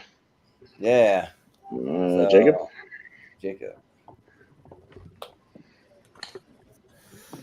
Yeah, I'm just gonna keep this one simple. I haven't seen If Girls Are Easy. I really enjoy Liar Liar. I think it's funny, and just the scene of him beating himself up alone. Like I love that scene. I think it's hilarious. Yeah. I'm kicking my own ass. Mm-hmm. Do you mind? Yeah. Yeah. Mm-hmm. Good stuff. Yeah. Well, Austin. Yeah, I do appreciate the zaniness of Earth Girls Are Easy. It's fun to see Goldblum and Damon Wayans and Jim Carrey just kind of goofing around, having fun. And I do appreciate that Gina Davis is in a bikini for like most of that movie. That's nice. But I've said it before. I think Liar Liar may be pound for pound, joke for joke, Jim Carrey's funniest movie. Like scene for scene. Like I think one of his best ones. You could definitely make an argument that's just it's his funniest comedy. So I'll go Liar Liar. Yeah. I thought maybe even Gina Davis might have been topless in it. I can't remember though. But she might be. I can't remember, but I haven't seen it in a minute. But I know she's like damn near nude most of the movie. Yeah, it's like a PG movie or PG-13 movie. Don't you guys think about anything else? Yeah, right. Hey, I like Gina Davis. I just watched Long Kiss Goodnight the other day. She's really hot in that movie too. So yeah. but yeah, Earth Girls Are Easy. It's a fun movie of just kind of like Jim Carrey, Jeff Goldblum, and Damon Wayans just kind of just being kind of zany and wacky and stuff. But I mean. Liar Liar though, that movie just like is like hilarious almost from beginning to end. Like he's doing stuff with the claw and stuff. Oh no, it's the claw's only weak to sub-zero temperatures.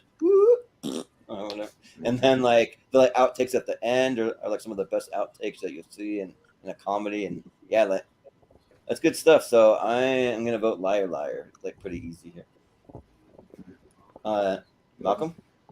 Yeah, I was about to say, we often said that the last matchup might have been the last was getting right, because I realised we hadn't seen Liar Liar at all yet. So maybe it was another matchup. That's here, yep. Yeah. It's here. I wouldn't forget it. Yeah, of course I put it on the list. Yeah. I mean, I know you wouldn't forget it. I would have put it past Jordan to forget. Austin helped me come up with the list, so it's here. But that being said, the goddamn pen is blue. Liar Liar gets my vote. Yeah. The pen is blue. All right. So Liar Liar. All right. Hold on. Richie and JPL haven't voted yet. Relax. Oh yeah. Sorry. Okay. Yeah, you just have two panelists that haven't voted yet. Go ahead. Sorry. Malcolm talked about how you'd forget something. You forgot something already. Yeah. Don't worry, Malcolm. Jordan also forgot on our Simpsons character episode. On our Simpsons character episode, he also forgot Chief Wiggum. That's one of the best anyway. Yeah, Chief Wiggum. Yeah. Best side characters ever. Anyway, but this I remember watching I think I rented Earth Girls Are Easy out because I was just intrigued by it. I'm like, what the fuck? Like early Jim Carrey, so it was weird, and it's very zany, and I wouldn't mind giving it a rewatch. I had fun with it, but I think I'll get more out of it now. But Liar Liar, definitely is. I think one of my favorite Jim Carrey movies. It's fantastic. He's really good in this. It's got one of the funnier blooper reels of all time, where it's like he gets overactor Jezebel. He gets out completely, and he just loses it. A goose. And everyone's really good in this movie. And it's cool seeing Tilly pop up here and there. It's one of the first movies that you probably on movies you'll hear a Rick Rude reference. Because him and Max are go to the wrestling, and he mentions Macho Man and Rick Rude. Man and Rick Rude in a steel cage, which I tried to think if that was accurate, but it was 1997, and it could have been around the time Rick Rude was on both. Remember, he showed up on WCW and Raw at the same night. So I mean, they pre-taped. So I guess it was in WCW in '97. Yeah, it could have happened. Could happen. So but Liar definitely. Mm-hmm. I was gonna say also for Earth Girls Are Easy. Shout out Michael McKean too. It's like the surfer guy. That's it's far out dude, and he's like totally has the surfer California accent too. So yeah, that's kind of a fun little thing. But Jordan, what do you think? Goose. Yep, there you go. I still do that to this day. Earth Girls and Easy it's a trip. Wayans, Goldblum, and him all furry little aliens. I didn't love it though. The premise is more interesting than I thought the actual movie. Execution very, very 80s, early 90s. I love Liar and Liar. Another big rewatch. Growing up, to pieces. Yeah, it's a big favorite of mine. So definitely gotta go Liar Liar. Yep. See, I can predict the future. I already knew what they were going to vote. So. Well, I kind of knew it was. I just wanted to make sure we didn't skip them. Get their thoughts out. I mean, it would have been funny if Rich and Jordan decided to vote Earth Girls Are Easy just out of revenge. Like Liar Liar's terrible. Like fuck that. Earth Girls Are Easy. Can't believe you would try to skip Richie. Yeah, I mean, I've never done that one before. Never. Yeah. But, all right. Well, now it's time to fly. 10 seconds or less, baby. Let's do this. Let's fly through. Get to a winner. Here we go. So, with Insomnia versus Ace Ventura: Pet Detective. So. I'm up first. All right. Insomnia is great. I'll make it quick because I didn't vote from these earlier. Insomnia is great, but not my top Nolan. Ace Ventura is a classic. Ace Ventura. Yeah. I've never seen Insomnia, so it's one that I need to get to. But Ace Ventura is awesome. So Ace Ventura: Pet Detective. Malcolm. I like Ace Ventura, but Ron Williams does a lot of great dramatic work. I think Insomnia is his best one. So Insomnia. Yeah, sounds good. Richie. This is tough. I feel like. I'm gonna go Ace Ventura. I feel like if you're gonna talk about Jim Carrey, you can't have Ace Ventura not go for. So I'll go Ace Ventura. On GPO. No, absolutely agree. This is tough. It's tough, but I gotta go with my heart. Go Ace Ventura. Yeah, and Jacob, you still haven't seen Ace Ventura? What? Yeah. You had 2 hours and 40 minutes. Yeah. You could have put it on your background. Sorry. I was busy doing something, Jordan. And just for that, I'm going to vote against it again. Damn it. Oh, dang it. We got to stop. We got to stop pissing him off during the Ventura round. It still wins 4-2. Yeah. I know, but the next round it might not if you're pissing him off. Yeah. That's true. But next you got Hook going up against Dumb and Dumber. It might not anyway. Yeah. All right. Jordan? Me first? Uh-huh. Well, I said it before. Dumb and Dumber is I think it's the funniest comedy ever made for me. So it's just like I've seen it near 50 times, and I laugh almost as hard, like still to this day. So Dumb and Dumber. Malcolm. Yeah, I mean Dumb and Dumber is good, but Hook is a really great family movie. So I'm gonna go Hook. Yeah. Richie. Sorry, Hook. Hope Danhausen doesn't put a curse on me. Dumb and Dumber. Yeah. Jordan. Sure. Send Hook to the losers bracket. Dumb and Dumber. Yeah. We need to do that. Sure. Yeah, like a consolation bracket, like on the show or something like that. Yeah, but Jacob. You should find out all the round one losers and do a round one loser bracket. Yeah. Yep, there you go. Yeah, round of 32 losers. Yeah. No, send Hook. Send Hook forward. Yeah. Or to the bracket. Okay. It's a wrestling reference. You won't get, Jordan. Okay. Wrestling. Hook is a wrestler right now in AEW. Lonely March invading the tournament fights. Yeah. Like Hook, but I'll go Dumb and Dumber's an all-timer, so Dumb and Dumber. Yeah. All right. Yeah. All right. Battle of 94 in the next round. We got Night at the Museum. I think it's the second one. I don't even know what the subtitle is because it's too small on my screen to read. Battle of the Smithsonian. Yeah, Battle of the Smithsonian. And going up against Awakening. All right, Malcolm. Because I have to shrink my screen down in order to do all this background stuff. So it's much sort of like the Night at the Museum movies. Awakenings is great. Awakenings. Yeah. Richie? Yeah, I don't want this tournament just to be kind of filled with 90 museum movies. I'm sure one of them will go through, but I'll go Awakenings. Yeah. All the 9 museums combined versus Awakenings. Yeah. Jacob. Awakenings. Yeah. Austin. I'd go Night at the Museum. I love those movies, and Amy Adams is adorable in that movie. So Night at the Museum. Yeah. The Nadambots. Well, I have not seen Awakening, so I cannot vote for it. I mean, I could, but I'm not. I'm going to vote for Night at the Museum, even though I don't care that much. You absolutely can. You can vote for any reason whatsoever. Yeah, any reason whatsoever. So my reasoning is that I just want to vote for Night at the Museum. That's my reason. All right. So, fair enough. But Awakenings goes through. Yeah. Yeah, Awakenings. Awakenings is still going through, so it does not matter what I vote for. Aladdin versus Bicentennial Man. Okay. Richie? Oh my god. Yeah. Tough. All right.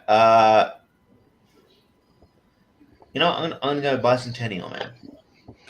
Yeah. I was about to say, do we even have to bother? But I guess we do. Aladdin. Yeah. Yeah.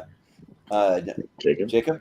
Yeah, much like you use the logic of you can't talk about Jim Carrey and not put Ace Ventura through. I don't think you can talk about Robin Williams and not put Aladdin through further. I love Bicentennial Man. So Aladdin. Yeah. Well, Austin? Yeah, this one's easy. Aladdin. Bicentennial Man's fine. I think that Bicentennial Man's great. Like I also think Aladdin's great, but I'd also probably vote for Bicentennial Man here. So, Malcolm.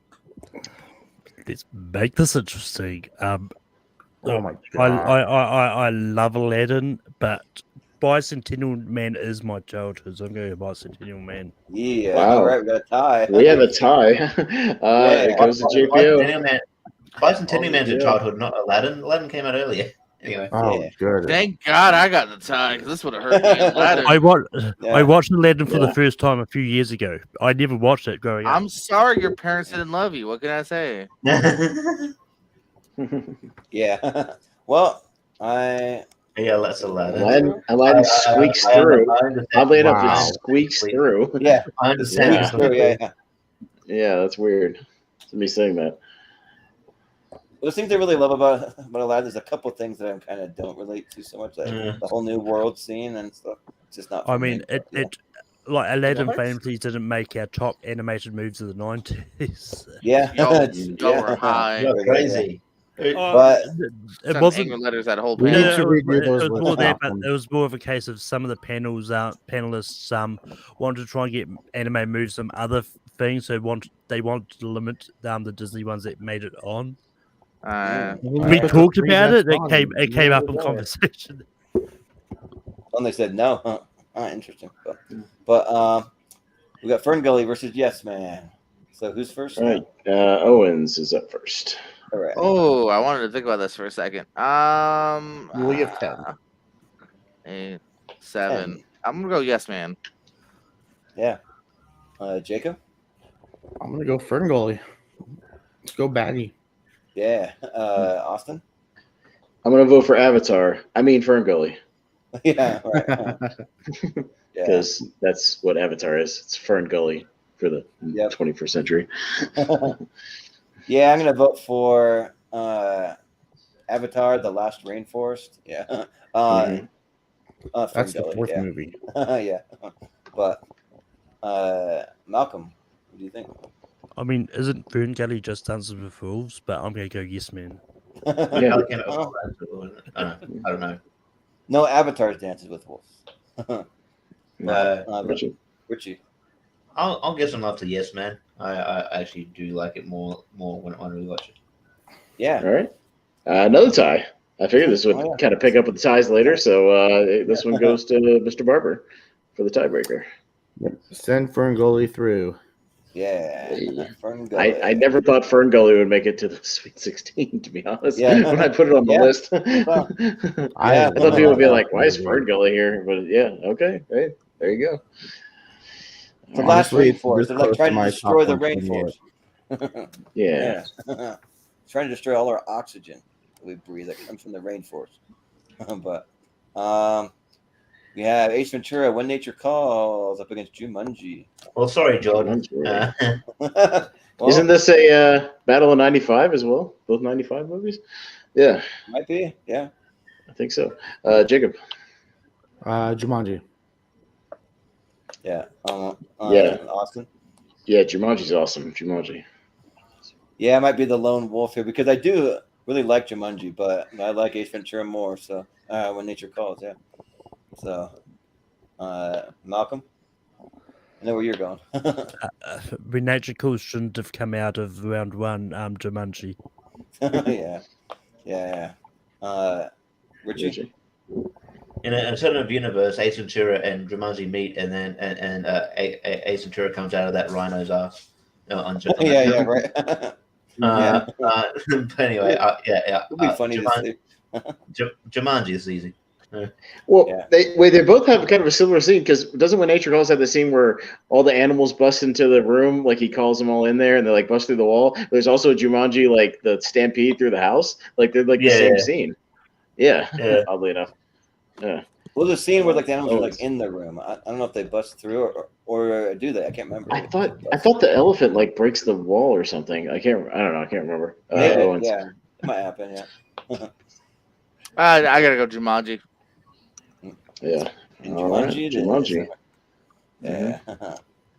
But let's see. We got Another Night at the Museum. The third one, something of the tomb, whatever. But I'm against the Birdcage. Birdcage. All right, I'm up first. Yeah. I will say the third one is my least favorite of the series, and I really like the Birdcage. So I'll go Birdcage here. Yeah, the Birdcage was a movie I didn't appreciate till I got a little older. I saw it when I was young, and I didn't really like appreciate all the humor and stuff. But the older that I got, like I actually do. Like the Birdcage is actually pretty funny. It's great. So I'll vote Birdcage.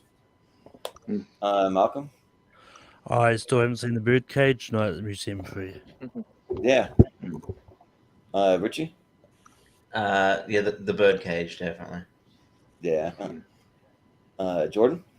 Yeah, this is probably also my least favorite of the museums. Even with that being said, I might go Birdcage over any of them, but Birdcage for sure here. Yeah, this is when they're really milking the franchise, I feel like, to make this third one. But Jacob? The Birdcage. Yeah. Birdcage it is. Okay. That might be the last one on this side. One more. What Dreams May Come versus Eternal Sunshine. Ooh. Kind of interesting. Okay. Interesting matchup. All right. Jordan. Mm-hmm. Well, I'm not a huge fan of either one of these, but I do like Eternal Sunshine probably better than What Dreams May Come, so I'll go Eternal Sunshine. So, but Malcolm. Yeah. This is tough for me. I do like both these movies. I'm going to go What Dreams May Come. Yeah. Richie. Which way should I go, Jordan? We're not friends, Malcolm. That's the way you go, Richie. Friendship with me. Yeah. No peer pressure, but yeah, Eternal Sunshine. All right, we're still friends. I like both of these as both of my top 100, but one's a little higher. Eternal Sunshine. One's a lot higher, maybe. Yeah. Jacob. Couple spots. Yeah, just because we see Eternal Sunshine on a lot of these lists. No, don't use that logic. No, don't use that logic. Fuck you. When it's against the movie that you love, no, don't do that. But when it's the movie I love, a straight attack no, against me. I'm sorry. This vote doesn't count. It was personal, Jordan. I could really piss off Jordan and make him quit the stream right now. Come on. Because it would be a tie, and then I would have the tiebreaker, and I could really piss him off right now. You know what movies are. But no, I'm just kidding. No, Eternal Sunshine is a better movie. Eternal Sunshine, not for this one. Yeah, no, not for this one. Not yet. Not yet. No, I mean the letter E comes before W, so. Yeah. No, I would do it for something like if the other movie was like a guilty pleasure movie for fun, like I would. But yeah, I don't care enough about What Dreams to do that. Yeah. It's like nah. Oh boy. Versus Mr. Popper's Penguin. So. Do we want to We'll go go around? through it just as a formality. Yeah, we'll go around because who knows about Malcolm? Malcolm. Yeah, right. What do you think?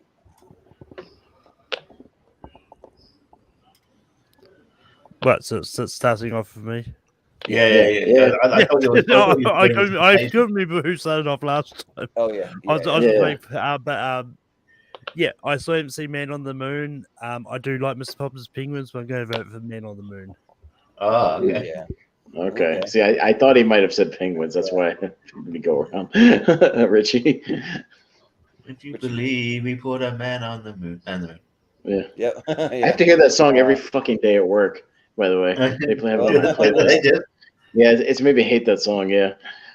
Jordan. Yeah. Yeah, let's go with one of the greatest wrestlers of all time, Andy Kaufman, Man on the Moon. Yep. Jacob. Man on the Moon. Yeah. Austin. Yeah, a movie about a guy I drafted for my final draft pick on our fantasy draft. Andy Kaufman, Man on the Moon. Wrestled Yeah. Stacy Keebler. Yeah.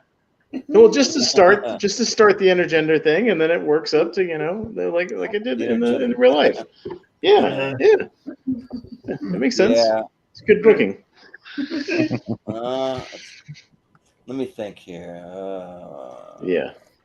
Man on the Moon. No. All right, Man on the Moon moves on. Yeah. I'm good. Yeah. Yeah. Yeah. I had to think long and hard about that one, but I wanted to buy the Andy Kaufman action figure on eBay, but not at these prices.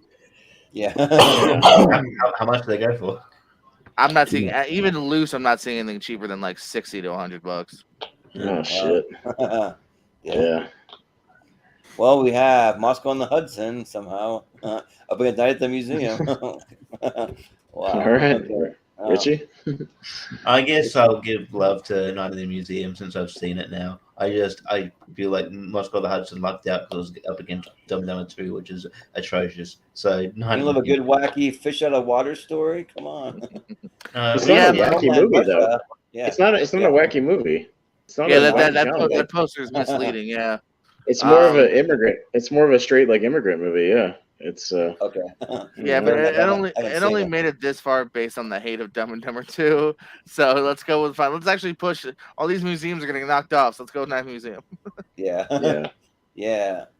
Jacob. Night at the Museum. Yeah. Austin. I have no problem voting for Night at the Museum. I really like that movie, so Night at the Museum. Yeah.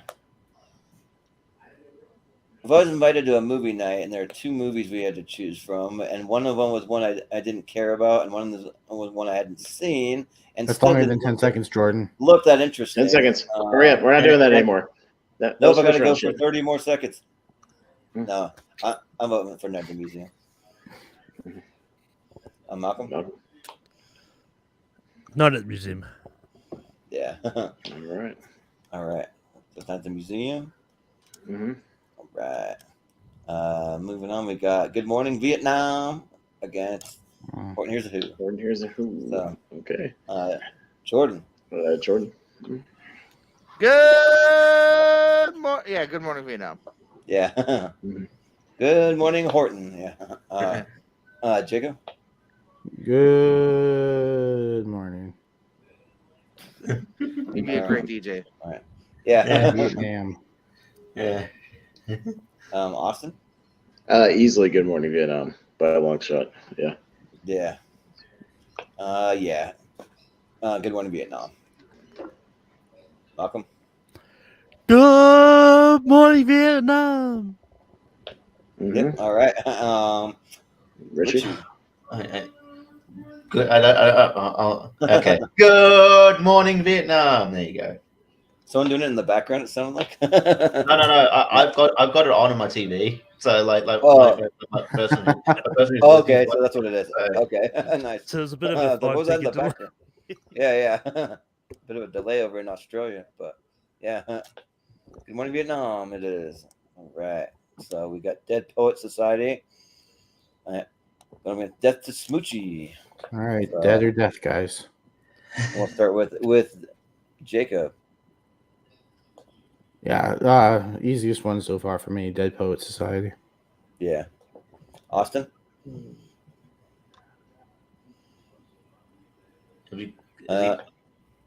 Happy Frozen.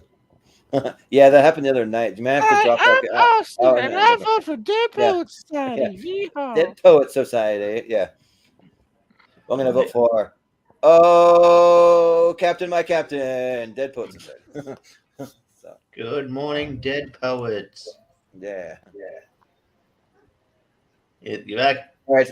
So okay, so listen to this. Your turn. Last night, at this exact same fucking time, 12:38, my internet walked out. I think at 12:38 every fucking night, like AT&T, like resets the internet because I swear to God, this happened at the exact same. Because I remember looking at it last night to see what time it was. 12:38 a.m.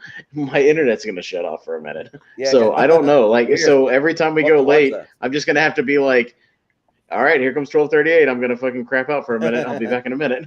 Like it's like clockwork now. So I don't know what the fuck happens. They shut it off for 60 seconds in Hendersonville, North Carolina.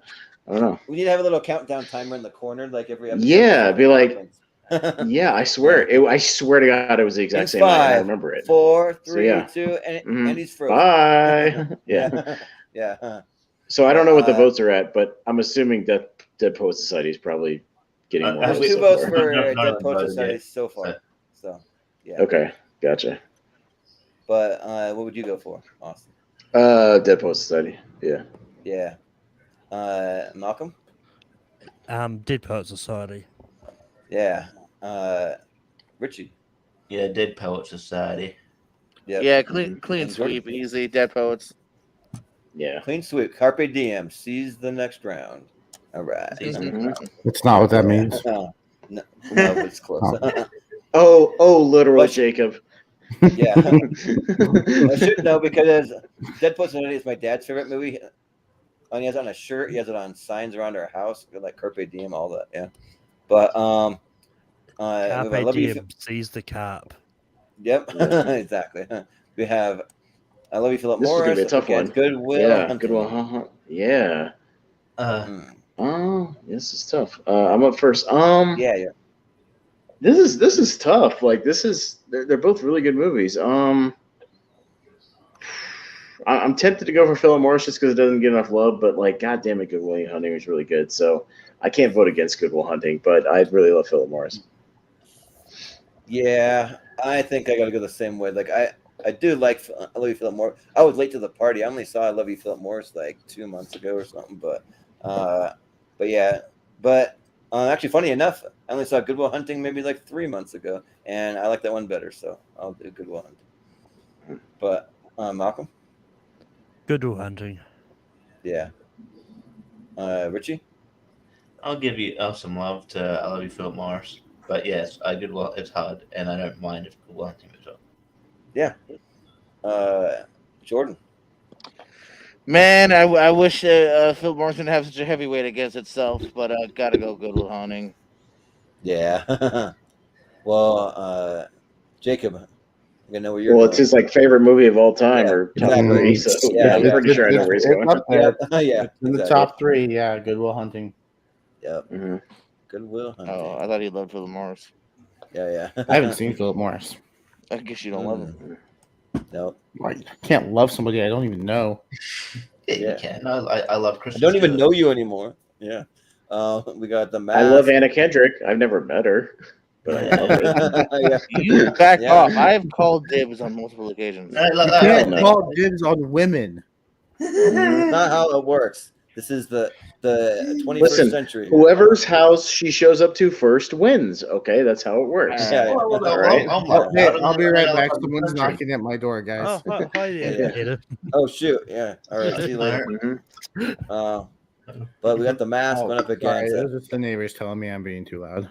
Yeah. There's a noise complaint from the cops. But that's a lie. I don't have neighbors. Versus the Christmas Carol. One of these days, I'm going to buy Anna Kendrick standing and just put it behind me. Yeah, right. Who says I don't already have one? Please. I've got some cardboard cutouts back here, but I don't have Anna Kendrick. But I could put you up a Chris Hemsworth if you want. There you go, Chris Hemsworth. There you go. We'll just have it stand in for me. There you go. Yeah, But anyways, You got short hair from fucking Ragnarok. yeah, nah, It's like original it's Thor. long hair. Yeah, it's original. Yeah. Yeah, but anyways. All right. Anyways, back to this. Jordan, you're up. Go. Okay. I'm gonna vote for The Mask. Easy. I haven't seen a Christmas Carol, so. Malcolm. The Mask. Yep. Oh, Richie. The Mask. Yep. Jordan. Mascara de Dorado, The Mask. Yeah. Jacob. The Mask. Yeah. All right, and Austin. I think he wants to communicate. The Mask. Yeah. It's party time. Party because I gotta. Yeah. We got right. Doubtfire up against The Truman Show. The Truman Show. Okay. Malcolm. Of course, I go first on a really hard decision. Yep. I love. So we have you here. These hard decisions. I love Mrs. Doubtfire. I've got to go Truman Show. Yeah. Richie? Truman Show does appear a lot on these things, but there's probably a good reason for that. But I love Mr. Doubtfire. I think I know it's going to go, so I'm going to go Mr. Doubtfire. Yeah. Jordan? There's a reason it shows up because it's a damn fine film and it deserves to go over Doubtfire. Truman Show. Yeah. Jacob? Truman, yeah. Austin? Truman. Yeah, I'll vote for it until I can't anymore. Yeah. Yeah. Well, in case I don't see you, good morning, good afternoon, and good night. Vietnam. Truman Show. Yeah. Truman Show it is. Moving on. All right. And we got Batman Forever against Liar Liar. Ooh. Actually harder than Okay. I would thought. All right, Richie. Both fun movies, but like the better movie is Liar Liar, and it's fantastic. So Liar Liar. Yeah. Jordan? But see, if I said Batman Forever, I'd be lying, and I just can't. So liar. Mm-hmm. Yeah, but you can lie it when you're going up against a Liar Liar movie. watch. This is how you do it, Jordan. Batman Forever. You're lying. Bullshit. But liar. This is Jacob the Liar. Jacob the liar, and he's lying. Yeah. But, yeah, well, you said what you said, so Austin. Well, I'm compelled to tell the truth. So liar. Yeah. Yeah, this might be one of the toughest ones for me. Probably Liar Liar, but I really do like Batman Forever, but Liar Liar. Malcolm? Liar has already won, so I'm going to go Batman Forever. Yeah. All right. All right. Well, Liar. Liar. And that's the end of that round. So the winners of this next round will be All in right. the Elite Eight for our poll. Whenever we can get to it. Don't say tomorrow because I'm slacking on Yeah. I'm slacking on the Right. polls this week. So I'm sorry. I've had a really crazy work week. Yeah. Yeah. That's okay. Yeah, I still haven't posted the fucking coming of age poll, so I'm slacking. Yeah, I apologize. But I got the day off, so maybe I'll post like a two for tomorrow. Maybe I'll catch up with Steven and the coming of age one, and we'll post this one later. So yeah.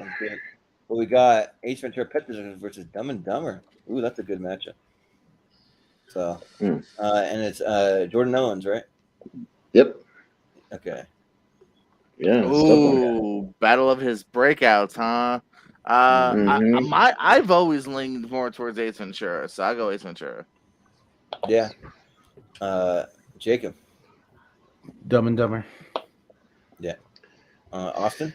I'm gonna just strictly go by the one I've seen more times, Ace Ventura. Yeah. I'm gonna vote for the one I've seen more times with Jeff Daniels for Dumb and Dumber. So, Malcolm. Which one of these would be the most egregious to leave off the poll? Ace Ventura, because it's him and him alone, and there's no other co-star main star. Both I'm of them. I'm going to vote for the movie that has Jim Carrey in it. Mhm. All right, I'm going Richie. Dumb and Dumber. Yeah. All right, Richie. Yeah. Vote for the movie that has Jim Carrey, Jeff Daniels, and Lauren Harley in it. So, Dumb and Dumber. Yep. Well, All right. it was close, but it's Dumb and Dumber. Yeah. I still have By no the way, reason if you ever want to this- see super sexy Lauren Harley, go look up a clip from Picket Fences with Lauren Harley. It's Okay. incredible. Oh, Yeah. Just look up Lauren Harley Picket Fences on YouTube. It's like, holy shit. Okay. Yeah. Okay. Yeah. Yeah. You call it breathtaking, like the guy from Seinfeld. Yeah. He said it's breathtaking. Yeah. Yeah. We have Awakenings versus Aladdin. So which one comes first in the alphabet? It is Aladdin. So what we're gonna vote for? All right, Jacob. Jacob. Aladdin. Austin. Aladdin. Yeah, Aladdin. Yep. I still haven't seen Awakening, so Aladdin. Malcolm. Awakenings blows Aladdin out the water. Awakenings. Yep. Richie. Yeah, I can't do it this time. Aladdin. Yeah. Jordan. I can do it. Awakenings. Yeah. Yeah, I know it's on your top 64, but it's gonna be Aladdin. Yeah. But let's see. Then we have Fern Gully. We could have an animation matchup, maybe. Fern Gully up against Jumanji. I don't know if we will, but who's first now? It's me. So yeah, no, Jumanji easily on this one. I gotta go Jumanji. Yeah, I gotta go Jumanji pretty easily here too. So I'm gonna go for the parishes. So Malcolm. Jumanji. Yeah. Richie. Jumanji. Mm-hmm. Yep. Jordan. Jumanji. Yeah. Jacob. I'm an animation guy. I honestly would have gone Fern Gully here. Oh, yeah. Yeah, You need to have some. You know what I mean by that? We just need to have somebody in the background playing drums to like will Jumanji to win this whole thing. Yeah. Yep. Yeah. But we got the Birdcage up against Eternal Sunshine. Eternal Sunshine. All right, Jordan Anderson. Yeah. Not Jordan Owens. Not yet. Oh, yeah. This was tougher than I would have thought. I mean, I'll just go with the Eternal Sunshine. I mean, I don't know. Like, there's like parts of these movies that I really like and parts I don't. That's kind of how I feel about it. So, but I'll go with Eternal Sunshine. Malcolm.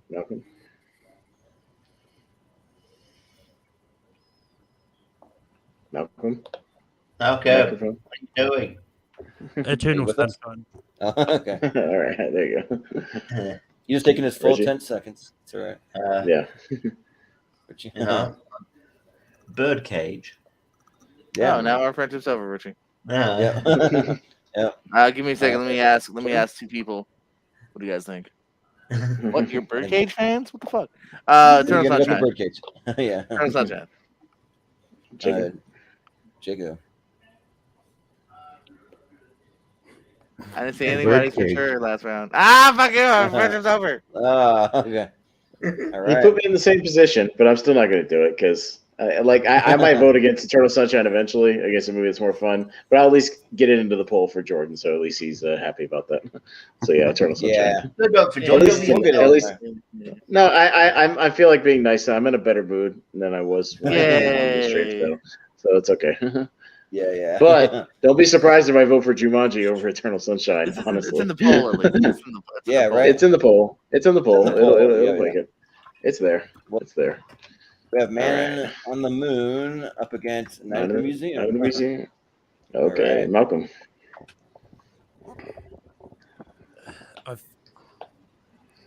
I think we've got a lot of Robin Williams into the poll. I think we need to get some Jim Carrey and Man on the Moon.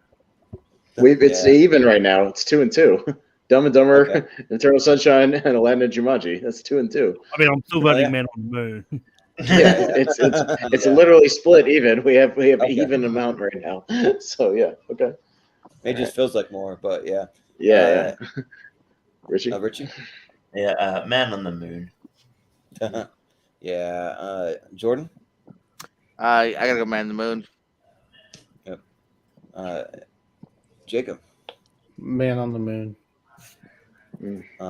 Austin? One of these movies has a wrestling scene. Man on the Moon. Yeah. I probably need to rewatch Man on the Moon because I've seen it, but I don't remember a lot of it. So probably just gonna vote Night at the Museum. Even though Man on the Moon's gonna move on. So you wouldn't have made it if I voted Night at the Museum anyway. yeah. Yep, but we got Good Morning Vietnam up against. Shit! That's a tough one. Yeah, that's a tough one. Yep. And guess what? It's tough. So you know what that means, Richie. Richie, yeah.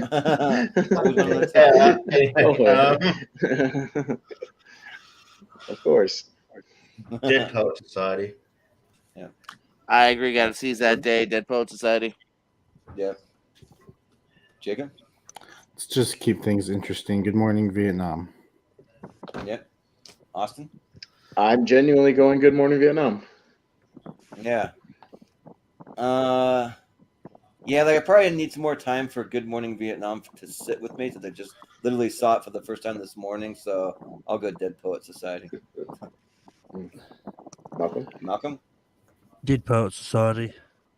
Yeah. Oh, I predicted Good Morning Vietnam was going to go into the poll. That was one of my predictions. Yeah, I was a little off on that one. So I told Jordan to watch it. Yeah. We'll have to fill out brackets for these one of these days and like trying to put in our predictions or something. But it's too goddamn unpredictable on this show. It'd be a disaster. It is.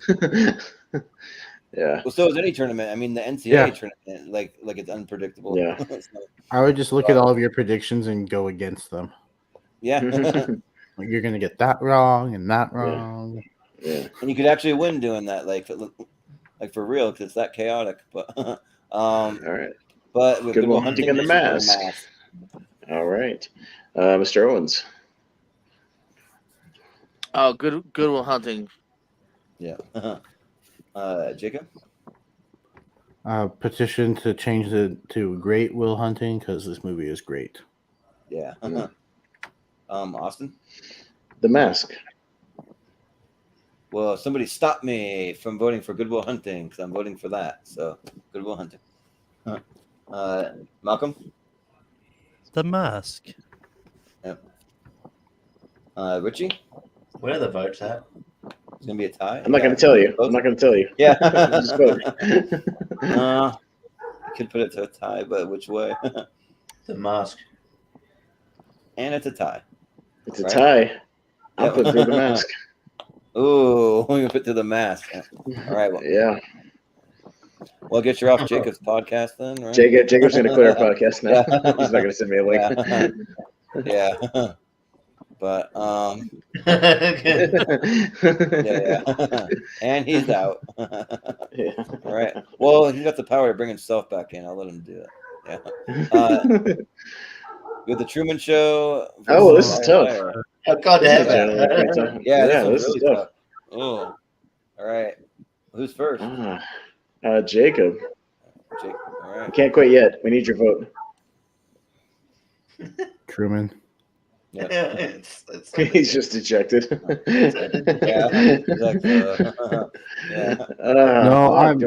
No, I was distracted. It's like the same time every night. The people that live right in front of me over here, like they have some sort of light on their back porch, and it just flashes like 12 feet up in the air and just lights up this tree. Weird. Oh. So you have the light thing same time every night. I have the fucking internet thing at 12:38 every night. So all of a sudden it happens at the same time every night. No, this is genuinely tough. Like Truman's awesome, but like Liar Liar's like his funniest movie. Shit. I'll go Liar Liar. Just by a little bit. Yeah. Yeah. This one is tough. Like, but the Truman Show ages really well for me. Like the more and more that I watch that, like I like it better every time that I watch it. So I think I got to go Truman Show. So, Malcolm. Yeah, Lilo maybe his funniest movie, but Truman Show is his best movie. Truman Show. Yeah. Richie. I'm gonna go Liar. Yeah. Ooh. All right. So Jordan, is it gonna be a tie? Truman Show. Oh, you fuck. Oh, not this time. Truman takes it. All right. All right. That's gonna be the end. So we have our Elite Eight. So that's it. Elite. Yeah. And right now, it is 5 Jim Carrey movies to 3 Robin Williams movies. So even though Robin came in with more actual movies available, Jim is winning 5 to 3. Yeah. So, yeah.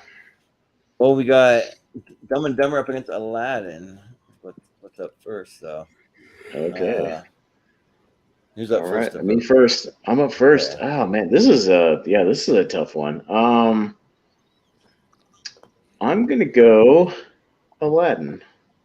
Yeah. This one's not as tough for me. Dumb and Dumber. So, Malcolm.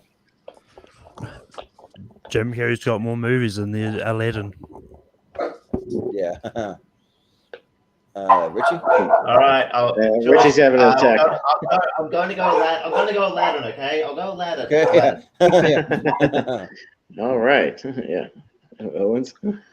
I will show you my vote because Aladdin is moving on. Ooh. Yeah, because Jacob, I'm pretty sure I know where you're going. What are the votes at? No, Aladdin. Yeah. He's gonna stick with animation, man. He's the animated guy. Yeah. You gotta get an animated movie in there. Yeah. Oh yeah. Yep. Right. We got Jumanji versus Eternal Sunshine. Eternal Sunshine. All right. Jordan Anderson is up first. This one's actually easy for me. Jumanji. Sorry. I'm about to say it's easy. Malcolm. This is easy for me, Jumanji. Yeah. Screw you both. Richie. Has the dogs calmed down yet?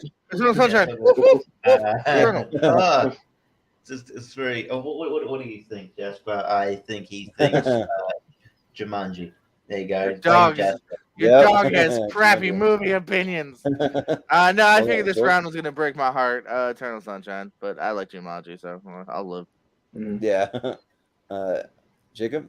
Easiest vote of the night so far. You son of a bitch. Jumanji every day. Bullshit. Over the dark crimes. Shut up earlier. All day, No, it's not. day, yeah. Bullshit. Well, Austin. Yeah, I'm easily going Jumanji on this one. No, way more time. Way more fun. With me. I told you. I did you a favor earlier. I got with me. It didn't matter. Yeah. No, I told you. I told you this was gonna happen. Yeah, right. Yeah. All day, every day, and twice on Sunday. Right. Well, we still have why are you phoning extra on Sunday? Doesn't make any sense. Man on the Moon versus Dead Poets. Dead Poets Society. All right, Malcolm. Dead Poets on the Moon. Yeah, Malcolm. Dead Poets Society. Oh, Richie. All right, Richie. I'm going Man on the Moon. Jordan Owens. Eternal Sunshine. Dead Nope. Society. Dead Poets Society. Yep. Strike that. Reverse it. Yeah. Jacob. Yeah, it's Jim Carrey versus Robin Williams. So let's try to get Jim Carrey versus Robin Williams in the final 4. I'm going to go Man on the Moon. Yeah. Austin? I don't think that far ahead. I'm just going to vote for Man on the Moon. Yeah. Well, either Jim Carrey or Robin Williams is going forward. Which will it be? It's going to be Dead Poets Society. And we have a tie. And it goes to Movie Hero. Yeah. Oh. Jordan Anderson. Yeah. Mm-hmm. Never really related to Man on the Moon, so I got to go Dead Poets Society. You never I don't think you're supposed to relate to it. You mean you were never a comedian who's famous dying? performance artist who died of cancer or faked his own death? Man, I know, crazy unrelatable. I never have. I never have. That movie was just like not even You never been Yeah. You never been I a mean, guy one who went to a time, comedy club and surprising. sang children's songs? All right, surprising. Wait, you're not an SNL alumni? I'm pretty sure you are. Yeah. I'm trying to think if I've met a famous comedian that's died, but I don't think so. I've never been a student. Now who see, stands on a desk. Richie and Owens would be the closest because they do stand up. But like even Andy Yeah. Kaufman wouldn't even call himself a stand up. He'd call himself a performance artist. But that's the closest. They've actually been on stage doing stuff in front of a crowd. I've been in front of a crowd as well for wrestling. But like, yeah, Jordan, you might have the least in common with Andy Kaufman out of all of us. Yeah. I've been in front of a crowd as well. I've done a lot of acting on stage. Yeah. Also, you guys ever seen that Aussie show from Down Under where they get naked? Yeah, that's Malcolm. Yeah. The Thunder from Down Under. Is Richie a part of that? Yeah, definitely. I'm a part That's of a that. nickname that I give him every time. If you go to the comments, I call him the Thunder from Down Under. I just write it in there. Yeah. Anyway. Yeah. Anyways. All right, The we have Mask and I Mask think versus the Truman. Truman Yeah. Show. All right. Come on, let's try Richie. to get some Robin Williams in this round. We The can't. Mask and Truman. I'll go The Mask. Yeah. Jordan? That's Truman by far for me personally. Truman Show. Yeah. Jacob? Yeah, no, this is my favorite Jim Carrey, my third favorite, and my favorite is The Truman Show. Yeah. Austin? Truman. Although it will be Jim Carrey versus Robin Williams in the finals because we've got two Robins and two Jims going up against each other on each side. So it will truly be Jim Carrey versus Robin Williams no matter what. No, because This is probably my top three. Jim Carrey. That's right. Man on the Moon didn't win. I thought I kept thinking Man on the Moon won. Didn't win. No. Whoops. Should have won. All right. Yeah. But yeah, that's probably top three Jim Carrey for me versus not even on the radar Jim Carrey. So I'm gonna go with The Truman Show. So Not on the radar, Jim Carrey. No, sorry. Like it's a fun movie, but it just doesn't there's probably 10 Jim Carrey movies I could put above The Mask. So I'm not as far as that, but I'm not far from you actually. The Mask has never been as high as for me as Yeah, but it's still good. It's still funny, Talk about hot takes. Yeah, hot takes, baby. Me and the Jordans got hot takes. Yep. Speaking of hot takes, Truman Show. Malcolm. Yeah, join the hot take wagon. Yep. Richie. All right, no, he wrote it first. Truman wins. Oh, you went first. Yeah, I've already voted. You went first. All right. Truman, it is. All right, final four. All right, so this one is Robin versus Robin. We got Aladdin and Jumanji on that side. Yeah. So, JPO, we had more first. Jim Carrey going in, and now look where we're at. Robin made a comeback. Yeah, he made a comeback from the poll. All right. Oh wow! Yeah. Follow the comeback. It's Aladdin versus Jumanji. Yep, and Ooh. some people aren't very happy about it in the chat. Go for that spite vote. Who are you voting for? What are you most upset didn't make it farther, Zadius? I'm going with Jumanji. Yeah. Not even going for the spite vote. Jacob? I'm going for the movie I want. Yeah, the spite vote. That's what it sounds like. I'm going to go with Aladdin. Yeah. I awesome. really freaking love Jumanji, so I'm going to go Jumanji. Yeah, same. I really like Jumanji a lot, so Jumanji. Malcolm. Jumanji. Yeah. Wow. I've been upset. Richie? I would have said Aladdin. Oh, all right. Oh, man, yeah, close, but Jumanji maybe pulls the upset here and goes into the finals. I wouldn't call it an upset for me personally, but I'm just saying, a lot of people associate Robin Williams with Aladdin. It's one of the first things you think about, so it could be an upset. Yeah. The best thing of Pink Band is Jumanji. I was say, I think a lot of people also associate with Jumanji. Maybe. Well, it's definitely a role that nobody will ever do as great as Robin Williams did it. So yeah, that's. Well, I mean, that's why Will Smith didn't try to recreate Robin Williams' performance. Yeah, but made the genie his own in the remake. Yeah. So that was kind of nice that he did that. But for a second, I thought you were talking about the Jumanji sequel. I'm like, Will Smith's not in that.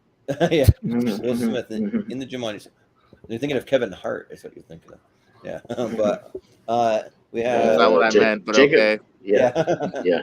Jacob's up first for Dead Poet Society versus Truman. So what do you got? Truman. Yeah. Austin. Truman. Yeah. Yeah. And this one's tough, but Truman probably. Yeah. Malcolm.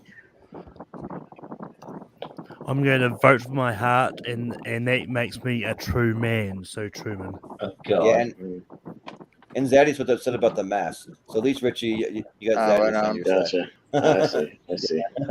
But what do you got here, Richie? I almost want to vote opposite of Malcolm City pun, but no, I won't. I'll go Truman. Yeah. This might be the hardest round for me. I love these two movies. Not that bullshit Jacob said earlier about that being the hardest round. So I'm gonna go with that Truman Show though. Yeah. Mm. All right.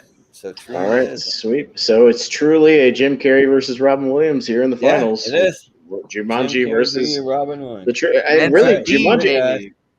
Jumanji, I wouldn't have predicted that would be the one Robin Williams would make it to the finals. Honestly, I thought it would have been either Good Will Hunting or Aladdin or maybe even Good Morning Vietnam or something like that. The matchups and the randomizer. Yeah. And the panel, that would have been my prediction, but I like it. So we'll see what happens.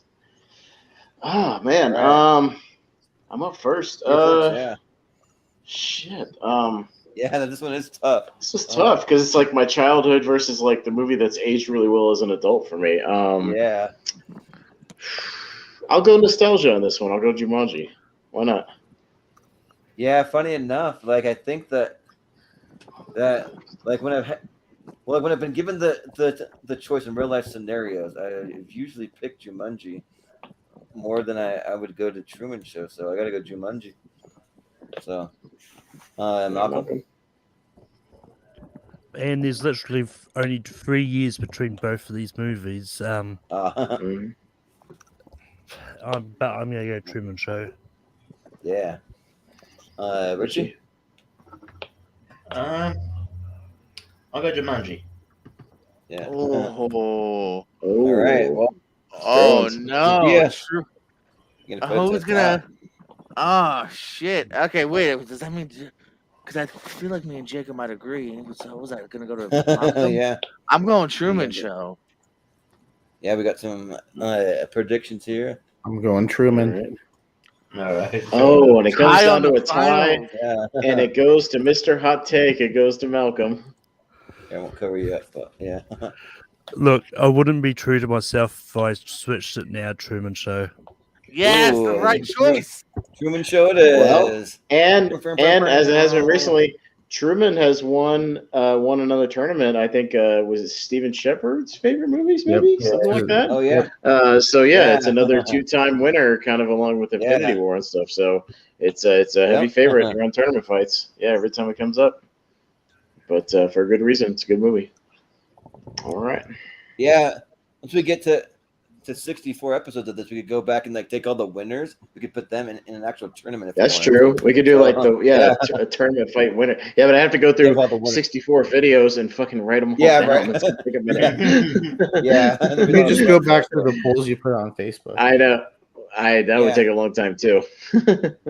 Yeah. Or just go to the tournament bracket website. And you can just pull up all the tournaments there and you'll see them there. That'd be the easiest. Maybe we'll do that. We definitely got to do that when we get to 64 and just do that for fun. Like I know we've had a couple of double winners, but just find all whatever 64. Just find 64 winners and just put them all in there, just at random. That'd be kind of fun. Yeah, we're getting close because we might even have 64. We'd have to look through it if we took the tournament fights, but then we'd have different numbering for tournament fight versus and then tournament fight battles. And it'd be weird. You can't put like some of those more like character things. You can't put like Homer Simpson versus the Truman Show. That wouldn't make sense. You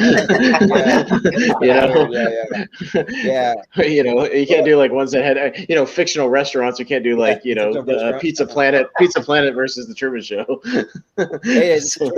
Anything's possible. Yeah. What do you like more, the Truman Show, or do you want to go to Pizza Planet? Right. What's your vote? The Truman Show, but which is why pizza. What? The Godfather versus Homer Simpson. Yeah, right. What do you like? What do you like more, Nightmare on Elm Street or the Dudley Boys? Right. Yeah. Well, Yeah, who was our favorite wrestler? Who won that one? Was it like Shawn Michaels or somebody? Or Yeah, who won that Michaels, one? yes. Shawn Michaels. Yeah, it was Shawn Kurt Michaels. Angle. It was Kurt Angle. Oh, was it? Kurt Okay, Angle. so Kurt Yeah. Angle versus Jurassic Park. All right, who wins? No, Kurt Kurt Angle Angle. was Make that planning all dinosaur those tap. dinosaurs Yeah, Kurt Angle make Angle. that T-Rex tap out. It's true. Damn true. with a broken freaking neck. Kurt Angle versus whoever won the NBA one, like Tim Duncan or whatever, like won. Yeah, exactly. So yeah, we have to wait till we get to 64 movie-related episodes. It'd have to be actual movies because we've done movie characters too. We've done like action heroes and shit like that. So it's got to be like when we get to 64 actual movies. I mean, in That's- some yeah. cases, like especially with the characters one, you could take the movie that character represents. So if it's John McClane, just go Die Hard as Yeah, Yeah. but Die Hard's in. I'm pretty sure Die Hard's already won one of these things too at some point. So yeah.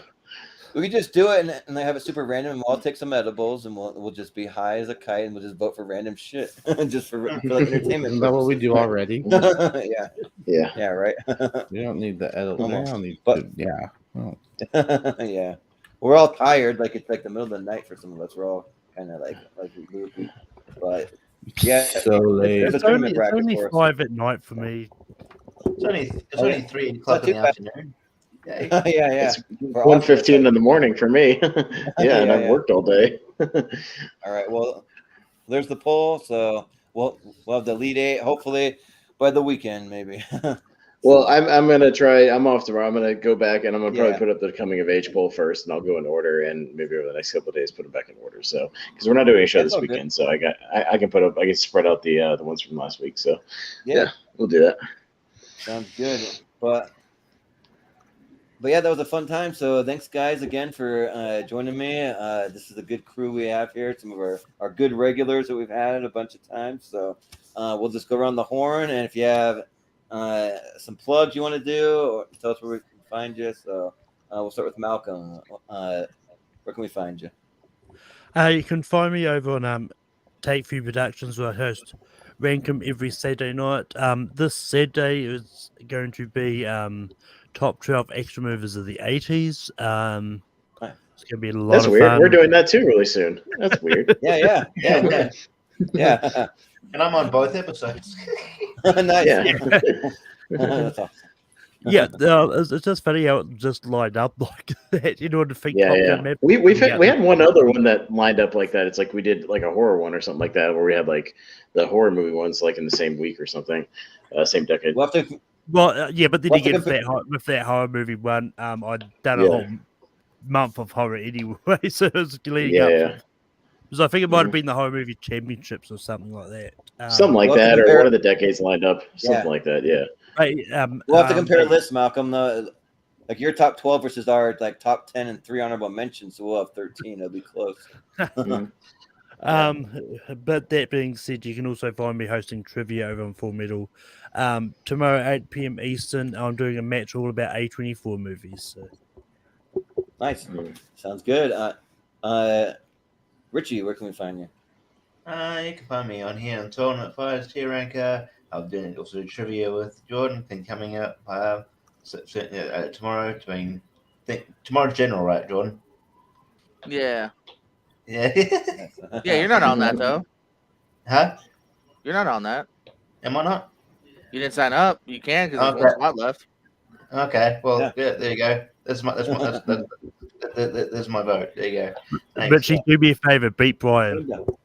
Yeah, right. I don't think he's in it. Okay. Okay. For I once, can't remember what I signed up for. Well, then you Anyway, shouldn't fail in beating that Brian. guy's on everything.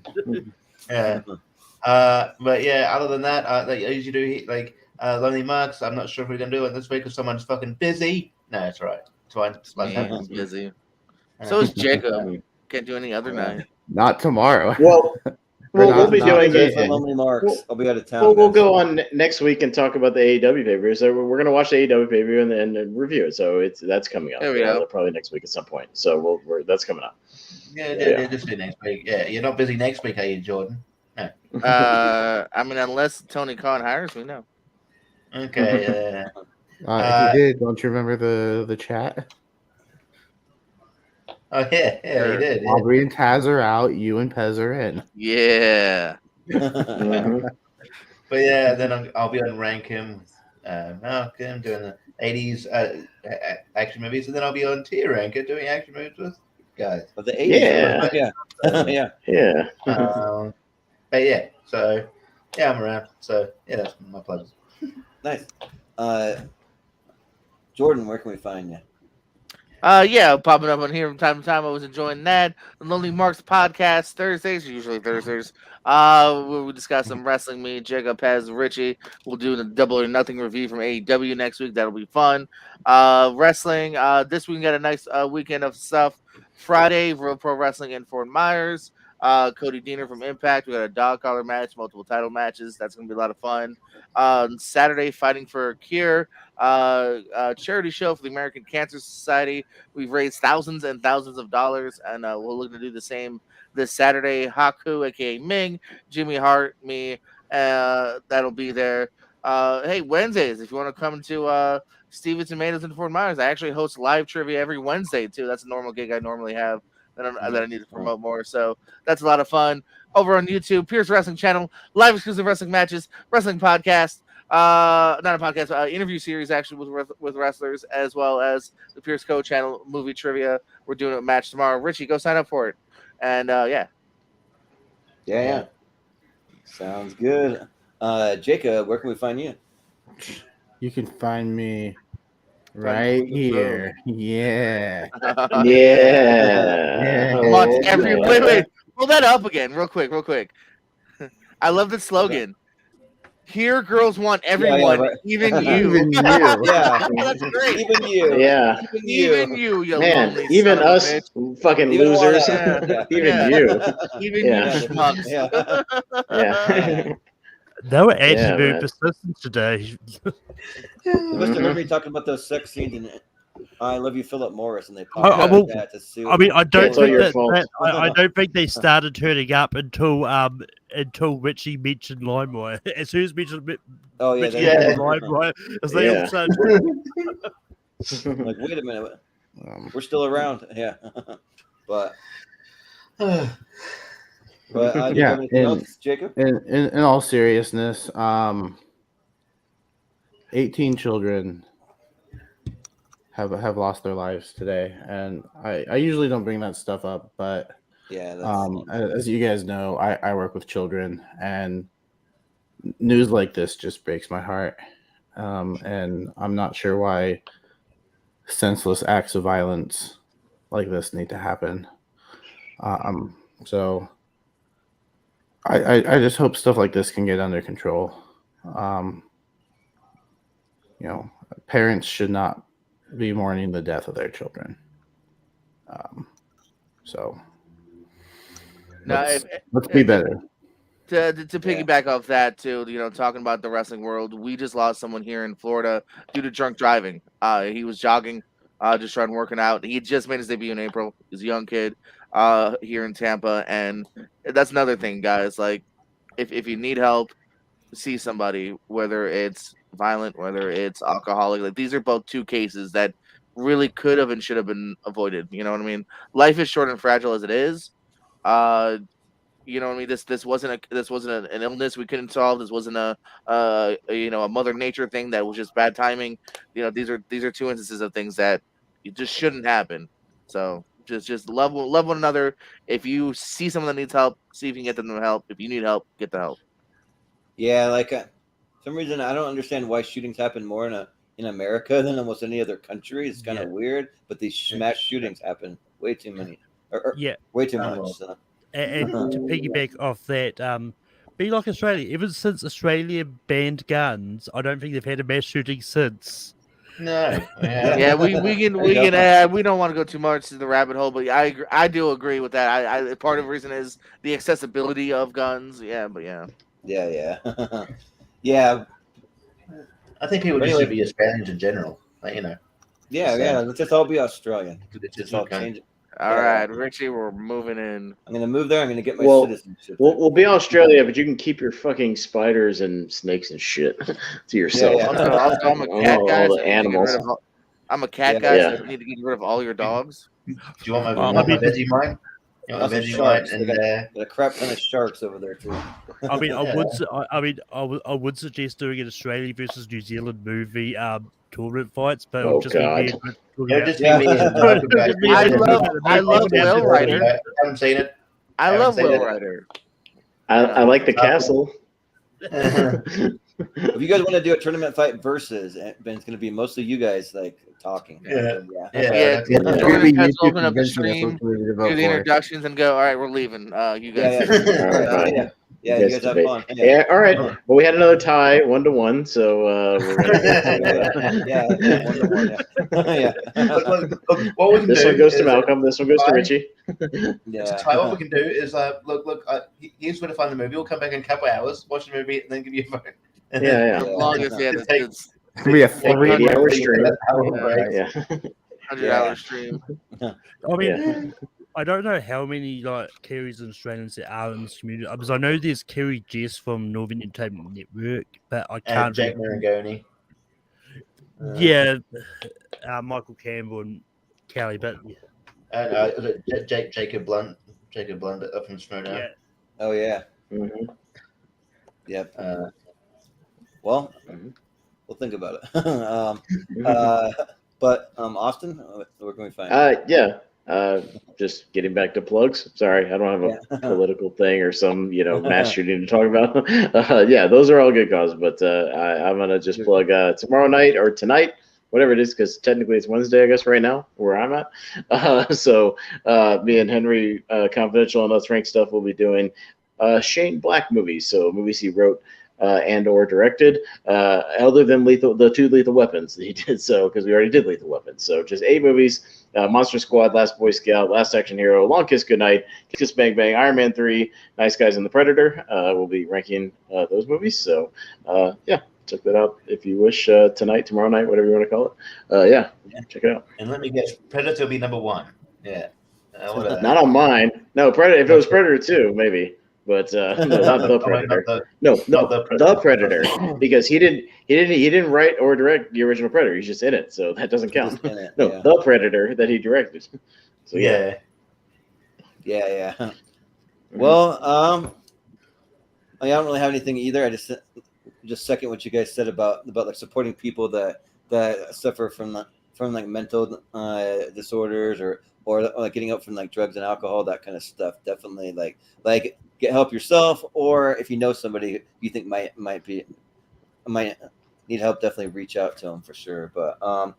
But you can find everything for the Movie Hero Network on all the social medias as always on Movie Hero 2121, and you can find us on Facebook in the Shoutout Friends and Family group and we'll have some polls coming up. There'll be about 3 of them coming up towards the weekend. So you can watch for those. I'll promise I'll do one tomorrow. I promise. Yeah, it's all good. Yeah.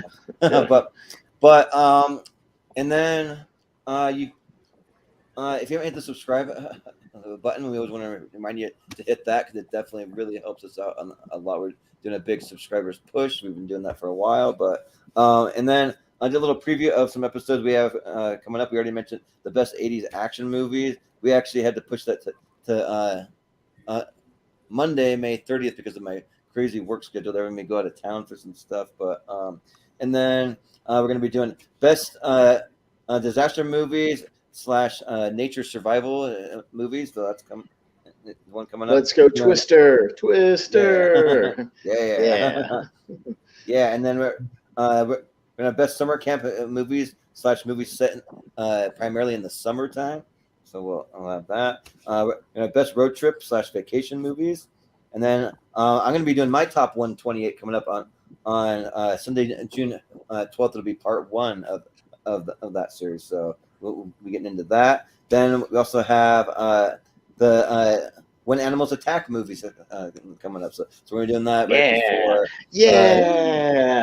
I've got my list for that Jurassic World comes out. It's so fun. We finally get to talk about movies that will never be brought up again on here, like Night of the Lepus and Kingdom of the Spiders, and oh my God, maybe Ticks. Oh, it's gonna be great. I'm so excited. Oh, Ticks, yeah. Like Prey, Richie, some overseas movie, Razorback and Rogue, Bait, Frogs, Slugs, Nice, classics. nice. Oh, it's gonna be so much fun! Classics, I can't wait. It's gonna be awesome. Jordan Anderson's just that whole episode. He's gonna be the one. I haven't seen that. I can watch Alligators because I'm not on that, so I'll watch that one. yeah.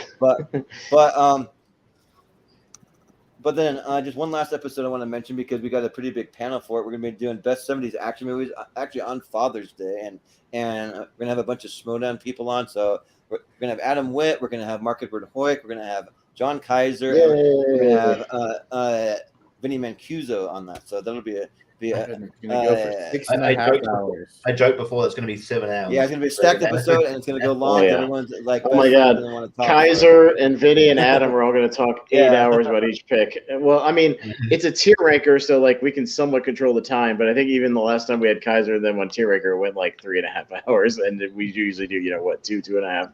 Yeah, it's going to go long. So we'll see.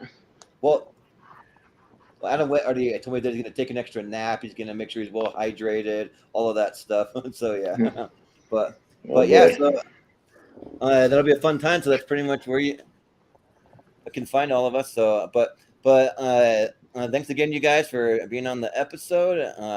And that will do it for us. So for Malcolm, for Richie, for Jordan, for Jacob, for Austin, I've been Jordan Movie Hero Anderson, and we will see you guys next time.